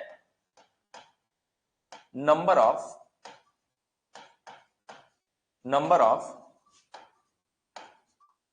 multiplicative operations, number of multiplicative operations. मतलब अक्सर हमसे ये बात पूछ ली जाती है, अगर दो मैट्रिक्स को आपस में मल्टीप्लाई किया जा रहा है, तो फर्स्ट को सेकंड से आप मल्टीप्लाई कर रहे हैं, तो जब पहला एलिमेंट मैं फाइंड कर रहा हूं तो उसमें मुझे कितनी बार मल्टीप्लाई करना पड़ रहा है, पूरी मैट्रिक्स फाइंड करने में कितनी बार मल्टीप्लाई करना पड़ रहा है, जरा ध्यान से देखेंगे। यहां पर कितने एलिमेंट है माय डियर स्टूडेंट्स? सर दो एलिमेंट है। यहां पर कितने एलिमेंट है बेटा? दो एलिमेंट है। तो ये पहला एलिमेंट पहले एलिमेंट से मल्टीप्लाई होगा, दूसरा एलिमेंट दूसरे एलिमेंट से मल्टीप्लाई होगा, मतलब एक एलिमेंट फाइंड करने के लिए दो बार मल्टीप्लाई करना पड़ रहा है। हमने कहा कि सर यहां पर कितने एलिमेंट्स है? आपने कहा सर इसके अंदर n एलिमेंट्स है। कैसे पता चला? n कॉलम है। यहां पर कितने एलिमेंट्स है फर्स्ट कॉलम में? आपने कहा सर इसमें n एलिमेंट्स है। कैसे पता चला? सर n रो है, इसमें भी n एलिमेंट्स है, इसमें भी n एलिमेंट्स है, तो ये रो इस कॉलम से मल्टीप्लाई हो पाएगी, और जब मल्टीप्लाई होगी तो एक नंबर से मल्टीप्लाई होगा। अगर इसमें सिर्फ एक ही नंबर होता तो एक बार मल्टीप्लाई होता, इसमें अगर दो नंबर है तो दो बार मल्टीप्लाई हो रहे, अगर इसमें तीन नंबर होते तो तीन बार मल्टीप्लाई होता, इसमें n नंबर है तो एक एलिमेंट फाइंड करने के लिए आपको n टाइम्स मल्टीप्लाई करना पड़ेगा। हमने क्या कहा यहां पर, बहुत ही सिंपल सी कहानी है कि अगर यहां पर दो एलिमेंट है, यहां पर भी दो एलिमेंट है, तो दो बार मल्टीप्लीकेशन होगी, एक बार ये इससे होगा, एक बार ये इससे होगा। तो अगर दो एलिमेंट है तो एक एलिमेंट के लिए, दो एलिमेंट है तो एक एलिमेंट फाइंड करने के लिए दो बार मल्टीप्लाई करना पड़ रहा है। अगर तीन एलिमेंट होते हैं इसमें, एक दो तीन, तो एक एलिमेंट फाइंड करने के लिए तीन बार मल्टीप्लाई करना पड़ेगा। अगर चार एलिमेंट होते हैं तो एक एलिमेंट फाइंड करने के लिए चार बार मल्टीप्लाई करना पड़ेगा। अगर 10 एलिमेंट होते हैं बेटा तो एक एलिमेंट फाइंड करने के लिए 10 बार मल्टीप्लाई करना पड़ेगा, और अगर n एलिमेंट्स है तो एक एलिमेंट फाइंड करने के लिए n टाइम्स मल्टीप्लाई करना पड़ेगा। एक एलिमेंट फाइंड करने के लिए n टाइम्स मल्टीप्लाई करना पड़ेगा। हमने कहा एक एलिमेंट के लिए n टाइम्स मल्टीप्लाई करना पड़ रहा है, तो दो एलिमेंट के लिए 2n टाइम्स मल्टीप्लाई करना पड़ेगा, तीन एलिमेंट के लिए 3n टाइम्स मल्टीप्लाई करना पड़ेगा, चार एलिमेंट के लिए 4n टाइम्स मल्टीप्लाई करना पड़ेगा। और अगर मैं आपको बताऊं यहां पर, और अगर बेटा मैं आपको बताऊं यहां पर, तो बहुत ध्यान से समझना, जब दो मैट्रिक्स को मल्टीप्लाई करते हैं तो n और n दोनों बराबर होने चाहिए, number of column in first, number of row in second. और यहां से जो नया मैट्रिक्स आता है ना ए बी, उसका ऑर्डर कितना होता है? m cross p। दो मैट्रिक्स को मल्टीप्लाई करने के लिए ये दोनों बराबर होने चाहिए। जो नया मैट्रिक्स आता है उसका ऑर्डर होता है m क्रॉस p। इसका मतलब m तो रो आएगी उसमें और p क्या आएगा? कॉलम आएगा। तो आपने कहा एक एलिमेंट फाइंड करने के लिए n टाइम्स मल्टीप्लाई करना पड़ेगा, तो हमने कहा कि सर ऐसी एक पूरी रो फाइंड करनी है, और एक रो में ऐसे p एलिमेंट है, एक रो में ऐसे p एलिमेंट्स है, तो हमने कहा कि सर एक एलिमेंट के लिए n टाइम्स मल्टीप्लाई, दो एलिमेंट के लिए 2n टाइम मल्टीप्लाई, तीन एलिमेंट के लिए 3n times multiply, p elements के लिए np times multiply, np times multiply. मैंने कहा अभी तो एक रो फाइंड की है, अभी तो सिर्फ एक रो फाइंड की है। ऐसी दो रो है तो 2np, ऐसी तीन रो हुई तो 3np, ऐसी चार रो हुई तो 4np, ऐसी अगर m रोज हुई तो mnp। MNP ये बेटा रिप्रेजेंट कर रहा है total number of multiplicative operations किसी भी दो मैट्रिक्स के अंदर। अरे बहुत ध्यान से समझो यार, कितना अच्छा कॉन्सेप्ट आपको बता रहा हूं। अगर एक मैट्रिक्स है m क्रॉस n आपको दिया गया है, दूसरी मैट्रिक्स है n क्रॉस p दिया गया है। क्या सर इन दोनों मैट्रिक्स को मल्टीप्लाई कर सकते हैं? बिल्कुल मल्टीप्लाई कर सकते हैं। कैसे? यहां पर नंबर ऑफ कॉलम और यहां पर नंबर ऑफ रोज बराबर है, तो जो नया मैट्रिक्स आएगा उसका ऑर्डर क्या होगा? m cross p। तो ये दोनों बराबर होने चाहिए और ये दोनों नए मैट्रिक्स के ऑर्डर को डिसाइड करेगा m क्रॉस p। पॉइंट खत्म। दूसरा इंपॉर्टेंट पॉइंट, सर इसके अंदर कितनी बार मल्टीप्लाई करना पड़ेगा? हमने कहा बहुत आसान है। अगर आप देखेंगे तो एक एलिमेंट फाइंड करने के लिए n टाइम्स मल्टीप्लाई करना पड़ेगा। सर n टाइम्स क्यों करना पड़ेगा? क्योंकि देखो सर इसके अंदर भी n एलिमेंट है, इसके अंदर भी n एलिमेंट्स है। जब ये इससे मल्टीप्लाई होगा तो एक एलिमेंट फाइंड करने के लिए n टाइम्स हमें क्या करना पड़ रहा है? यहाँ पर मल्टीप्लाई करना पड़ रहा है। और एक एलिमेंट फाइंड करने के लिए अगर n टाइम्स मल्टीप्लाई करना पड़ रहा है तो आपके पास में एक्चुअल में एक रो के अंदर ऐसे p एलिमेंट है, तो हमने बोला एक पूरी रो फाइंड करने के लिए मुझे np एलिमेंट्स np टाइम्स क्या करना पड़ेगा? मल्टीप्लाई करना पड़ेगा। ऐसे एक पूरी रो फाइंड करने के लिए मैंने बोला ऐसी मेरे पास m रोज है, तो m रोज फाइंड करने के लिए टोटल मल्टीप्लिकेशन कितना होगा? m np। इतना बेहतरीन फॉर्मूला है कि एग्जाम में अक्सर हमसे पूछा जाता है कि अगर कोई मैट्रिक्स दी गई है आपको 5 क्रॉस 6, अगर बेटा कोई मैट्रिक्स आपको दी गई है, यहां पर क्या दी गई है? 5 क्रॉस 6 और दूसरी मैट्रिक्स दी गई है 6 क्रॉस 3, मान लो ऐसे लिख दिया। वो पूछ रहा है कि आपको फाइंड करना है ए बी, तो क्या ए बी एग्जिस्ट करेगा? हमने कहा बिल्कुल एग्जिस्ट करेगा। क्यों एग्जिस्ट करेगा? क्योंकि 6 बराबर 6 आ रहा है। ए बी का ऑर्डर कितना होगा? आपने कहा ए बी का ऑर्डर कितना हो जाएगा? 5 क्रॉस 3।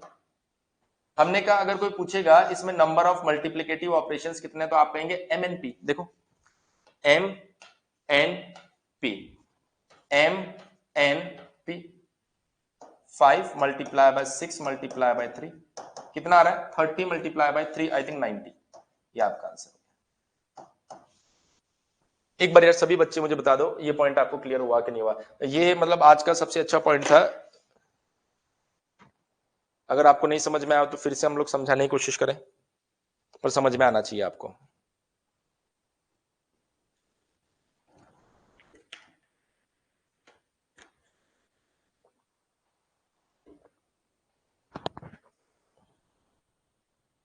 सभी बच्चे कमेंट करके बताएंगे।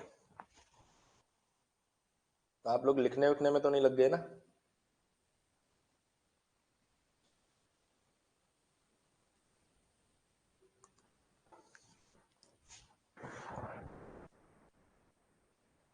सभी बच्चे कमेंट करके बताओ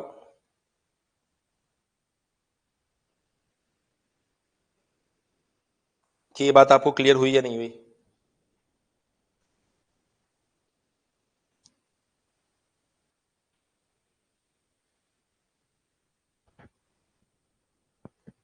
क्लियर? चलिए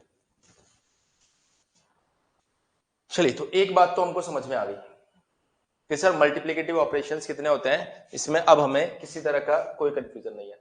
अच्छा, अगर आपसे ये पूछ लिया जाए एडिटिव ऑपरेशंस कितने हैं, अगर अभी मैंने जो एग्जांपल लिखा था आप उसको ध्यान से देखेंगे, दूसरी जगह लिख देता हूं तो थोड़ी जगह है हमारे पास, यहां जगह दिख रही है।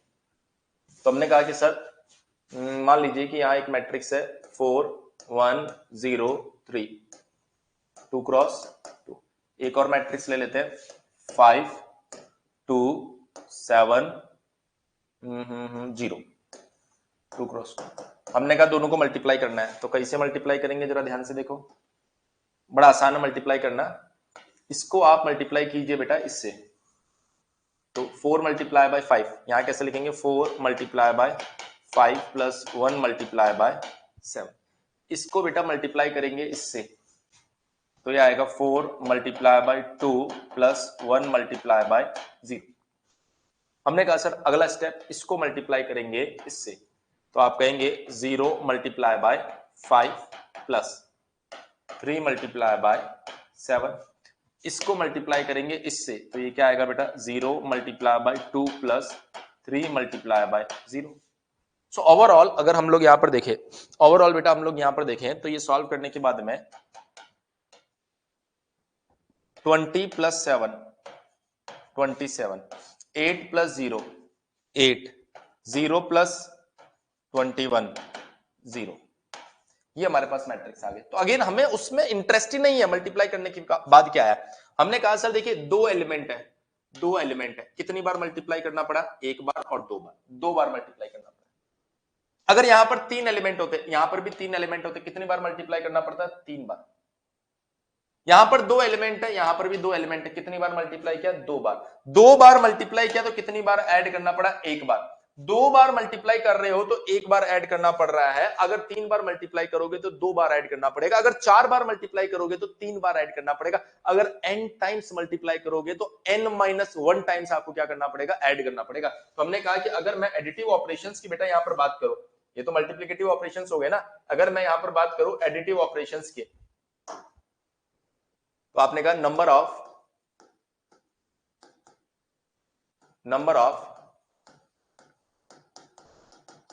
Additive operations. तो मैंने कहा यार नंबर ऑफ एडिटिव ऑपरेशंस अगर हमसे पूछा गया है तो ये पॉइंट बिल्कुल क्लियर है कि n टाइम्स अगर मल्टीप्लाई हो रहा है तो n-1 टाइम्स से क्या होगा? ऐड होगा। तो एक एलिमेंट फाइंड करने के लिए n-1 टाइम्स क्या किया जा रहा है? ऐड किया जा रहा है। n-1 टाइम्स क्या किया जा रहा है बेटा? यहां पर ऐड किया जा रहा है। एक एलिमेंट के लिए n-1 टाइम्स ऐड किया जा रहा है, तो दो एलिमेंट के लिए 2n-1, तीन एलिमेंट के लिए 3n-1। एक कंप्लीट रो में ऐसे p एलिमेंट होते हैं, उसके लिए n-1 मल्टीप्लाई बाई p। एक मैट्रिक्स ए बी जो आएगी उसमें ऐसे m रोज है, तो एक रो के लिए इतना है, दो रो के लिए twice of n-1 into p। m रोज के लिए m multiply by n-1 into p। Sir ये बात समझ नहीं है, एग्जांपल से बताएं। एक मैट्रिक्स है बेटा 3x4, एक दूसरा मैट्रिक्स है b 5x4, 4x5। तो मैंने कहा क्या इन दोनों को मल्टीप्लाई करके ए बी फाइंड कर सकते हैं? तो आपने कहा कि सर ये देखो ये 4 है और ये भी 4 है, तो बिल्कुल इन दोनों को मल्टीप्लाई करके मैट्रिक्स फाइंड कर सकते हो, और उसका जो ऑर्डर आएगा वो आएगा 3x5। उसका जो ऑर्डर आएगा बेटा वो क्या आने वाला है? 3x5। तो हमने कहा सर यहां से डेफिनेटली मल्टीप्लाई हो सकता है। तो अगर हमसे कोई पूछता है number of multiplicative operations,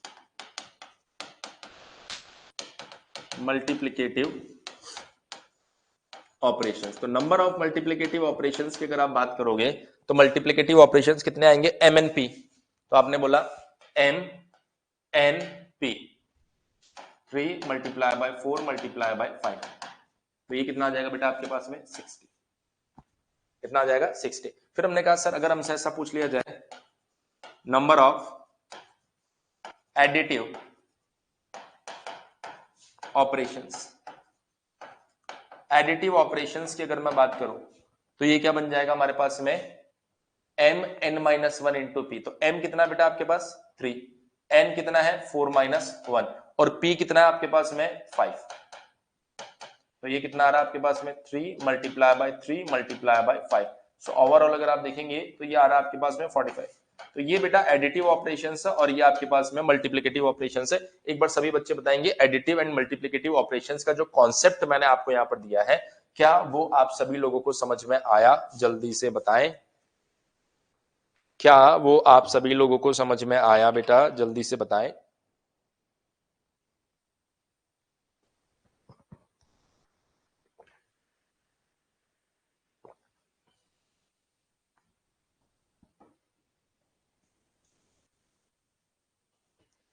comment करके बताएं बेटा जल्दी से, क्या ये कॉन्सेप्ट आपको समझ में आ गया?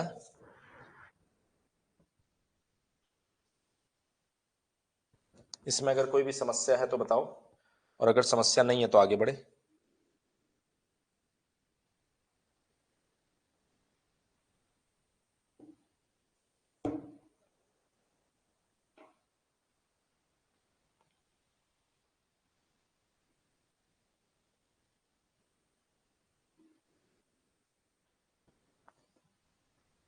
क्लियर?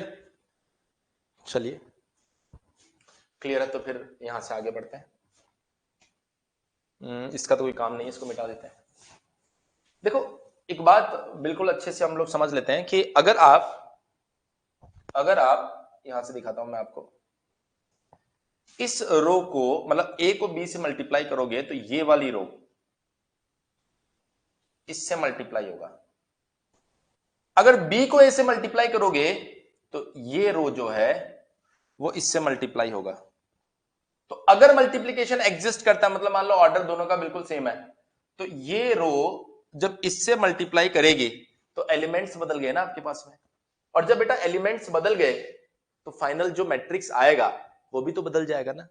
तो आप हमेशा इस बात को ध्यान रखें, आप हमेशा बेटा इस बात को ध्यान रखें कि अगर मान लो मेरे पास में एक मैट्रिक्स है, मैं आपको ऐसे दिखा देता हूं यार, चलो एक एग्जांपल से बता देता हूं, 2 1 0 3, ये मैट्रिक्स है बेटा 2 क्रॉस 2। एक मैट्रिक्स और लिख दूं क्या, बी, ये है 0 2 1 1, ये भी 2 क्रॉस 2 है। अभी देखो बहुत ही सरप्राइजिंग रिजल्ट आपके सामने आएंगे। एक और लिख देते हैं बढ़िया सी, 1 3 2 1, ये भी 2 क्रॉस 2। तो सबसे पहले मैं ए को बी से मल्टीप्लाई कर रहा हूं, ए बी फाइंड कर रहा हूं। तो हमने कहा सर ऑर्डर एकदम सेम है तो सोचने की जरूरत ही नहीं है, ए बी बी ए सब एग्जिस्ट करेगा यहां पर। तो जब ए को बी से आप मल्टीप्लाई कर रहे हैं तो ये आ रहा है बेटा 2 1 0 3, और बी को अगर आप ध्यान से देखेंगे तो ये आपके पास में आएगा 0 2 1 1। तो जब बेटा मैं इसको सॉल्व करूंगा तो आप यहां पर क्लियरली देख सकते हैं कि ये इससे मल्टीप्लाई होगा, तो कितना आएगा 2 multiply by 0 plus 1 multiply by 1, ये इससे मल्टीप्लाई होगा तो कितना आएगा आपके पास में 2 multiply by 2 plus 1 multiply by 1। इसी तरीके से ये इससे मल्टीप्लाई होगा तो कितना आएगा 0 multiply by 0 plus 3 multiply by 1। ये इससे मल्टीप्लाई होगा तो बेटा कितना आएगा 0 multiply by 2 plus 3 multiply by 1। अगली बार से मैं ये सब चीजें नहीं लिखूंगा, डायरेक्ट लिखूंगा। तो ए बी जो आ रहा है वो हमारे पास कितना आ रहा है सर, ए बी आ रहा है हमारे पास में 0 plus 1 is 1, 4 plus 1 is 5, 0 plus 3 is 3 and again 3, ऐसा कुछ आ रहा है। हमने कहा सर एक बार बी ए फाइंड कर ले क्या, तो आपने कहा सर बी ए भी फाइंड कर लो। तो बी ए देखिए कितना आ रहा है 0 2 1 1। तो हमने कहा कि सर यहां पर आ जाएगा मैट्रिक्स ए, कौन आ रहा है 2 0 1 3। तो हमने कहा सर अगर बी ए आप फाइंड कर रहे हो यहां पर तो देखिए फिर से मल्टीप्लाई करके देखिए, ये मल्टीप्लाई होगा इससे तो 0 multiply by 2 is 0, 2 multiply by 0 is 0, तो यहां पर कितना आ गया बेटा 0। This will multiply with this, 0 multiply by 1 is 0, 2 multiply by 6 is 6। ये इससे मल्टीप्लाई होगा तो यहां पर कितना आ रहा है 2, ये इससे मल्टीप्लाई होगा तो यहां कितना आ रहा है 1 प्लस 3 इज 4। तो पहला जो गोल्डन स्टेटमेंट हमारे सामने आ रहा है कि सर ए बी जो है वो बी ए के बराबर नहीं आ रहा, ए बी जो है बेटा वो बी ए के बराबर नहीं आ रहा, इस बात को लिख लो बिल्कुल दिमाग में। और इसी तरीके से अगर मैं आपसे कहूं कि सर एबीसी की मैं बात करूं तो ए बी तो हमें मिल गया, तो ए बी मैट्रिक्स में अगर मैं सी मैट्रिक्स को मल्टीप्लाई कर दूं तो ए बी मैट्रिक्स कितना है बेटा आपके पास में 1 3 5 3, और सी मैट्रिक्स कितना है बेटा आपके पास में 1 3 2 1।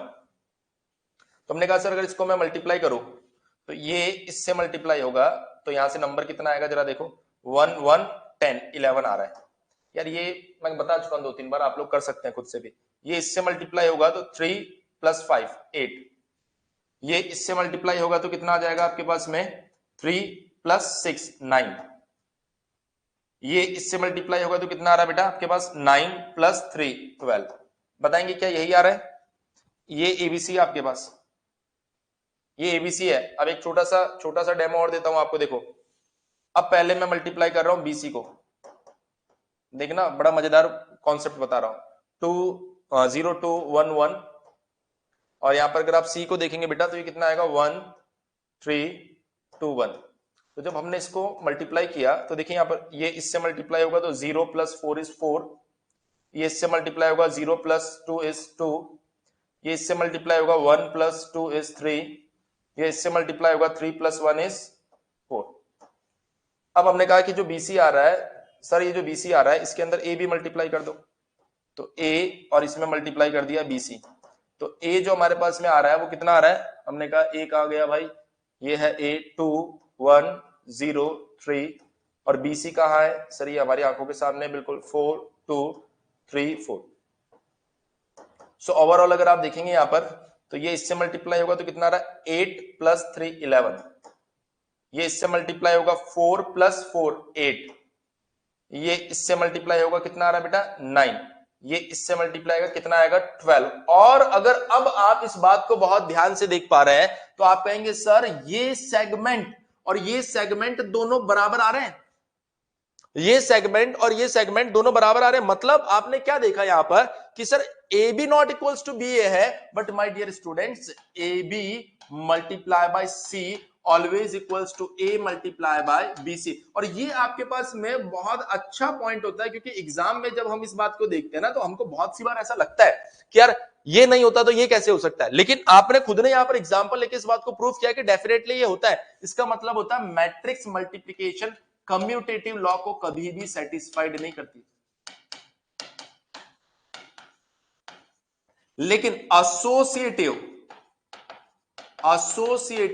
लॉ को वो जरूर सेटिस्फाइड करती है। कम्यूटेटिव लॉ को सेटिस्फाइड नहीं करेगी, लेकिन एसोसिएटिव लॉ को सेटिस्फाइड करेगी। सर कैसे पता? हमने खुद ने अभी यहां पर एग्जांपल लिया और उस एग्जांपल को सॉल्व किया, तब जाकर हमको ये बात पता चली है कि कम्यूटेटिव लॉ तो नहीं होगा, लेकिन एसोसिएटिव लॉ मतलब जब तीन मैट्रिक्स को आप मल्टीप्लाई करेंगे तो डेफिनेटली वो क्या करने वाला है, सेटिस्फाइड करने वाला है। एक बार सभी बच्चे मुझे ये बात बताएंगे कि ये पॉइंट आपको क्लियर हुआ कि नहीं हुआ। सरप्राइजिंग पॉइंट जरूर है, लेकिन बेटा क्लियर होना चाहिए, क्योंकि एग्जांपल लेके हमने खुद ने फाइंड करके बताया यहां पर। और मैट्रिक्स की किसी भी प्रॉपर्टी पर अगर आपको डाउट होता है कि सर ये प्रॉपर्टी यार होती है कि नहीं होती, समझ ही नहीं आ रहा, एग्जाम में कोई नई प्रॉपर्टी आ गई, घबराने की जरूरत नहीं। जैसे मैंने एग्जांपल लिया, आप भी एग्जांपल लीजिए और उसको सॉल्व कीजिए। 1 मिनट देगा आपको सॉल्व करने के लिए, और 1 मिनट में तो आप पता नहीं क्या से क्या कर देंगे। एक बार सभी बच्चे बताएंगे कि बात क्लियर हुई कि नहीं। एडिशन की बात करेंगे तो दोनों को सेटिस्फाइड कर रहा था, a plus B equals to B plus C, a plus B plus C, a plus B plus C, दोनों को सेटिस्फाइड कर रहा था। But in case of multiplication it will not satisfied commutative law, only satisfied associative law. बोलेंगे भाई सभी बच्चे? एक बार कमेंट सेक्शन में इस बात को लिखेंगे क्लियर हुआ कि नहीं हुआ।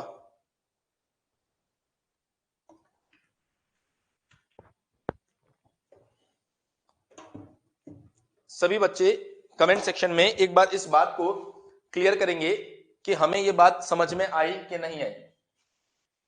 देखिए बेटा एक बात मैं आपको बता देता हूं कि आज हमने बेसिक चीजें कवर की है, और मैं उम्मीद कर रहा हूं कि ये बेसिक पॉइंट्स जो है आप सभी लोगों को समझ में आए होंगे।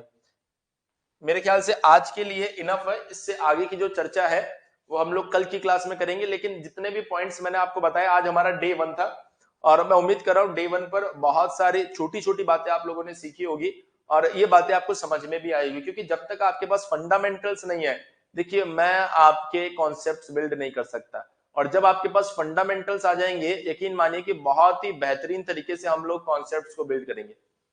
तो फंडामेंटल्स पर काम किया आज हमने, जिसमें आपको टाइप्स ऑफ मैट्रिक्स इसके बारे में बताया। ये थोड़ा सा मैंने एनालिसिस आपको बताया कि एक्चुअल में अगर आप देखें तो पेपर में कैसे कैसे क्वेश्चंस पूछे गए हैं, क्योंकि अगर उन क्वेश्चंस को आप देखेंगे तभी आपको आइडिया लगेगा किस किस टॉपिक से इस मैट्रिक्स से क्वेश्चन पूछे गए हैं। तो मैंने अपनी तरफ से सारा पॉइंट आपको यहाँ पर बिल्कुल क्रिस्टल क्लियर वे में समझा दिया है। उम्मीद कर रहा हूं कि आपको ये सारी बातें बहुत अच्छे तरीके से समझ में आई होगी। स्टिल अगर आपको किसी भी तरह की कोई गाइडेंस की जरूरत है, किसी भी तरह का कोई कंफ्यूजन हो रहा है, तो मैंने अपना नंबर भी आपके साथ शेयर कर दिया है। वो सारी बातें जो है वो मेरे ख्याल से आप लोग डिस्कस कर सकते हो। चलिए तो आज के लिए इनफ है। उम्मीद कर रहा हूं कि आज की क्लास डेफिनेटली आप लोगों ने पसंद की होगी। अगर वाकई में आप इस क्लास को पसंद कर रहे हैं तो आप अपने फीडबैक जरूर, मैंने आपका अपना नंबर इसलिए शेयर किया, तो आप चाहें तो अपना फीडबैक आज का क्लास आपका कैसा रहा आप जरूर शेयर करें। और स्टिल अगर आपको किसी भी तरह की कुछ समस्या रहती है तो मेरा नंबर आपके पास में, तो आप मुझसे कोऑर्डिनेट कर सकते हैं। आप सीधा सा मेरे को एक व्हाट्सएप पर मैसेज कर सकते हैं। आप मैसेज करेंगे, डेफिनेटली मैं आपको रिस्पॉन्ड करूंगा, चिंता मत कीजिए। चलिए, thank you very much. If you really like the video, please hit the like button, share the video, subscribe to our YouTube channel and press the bell icon for the latest updates. Thank you.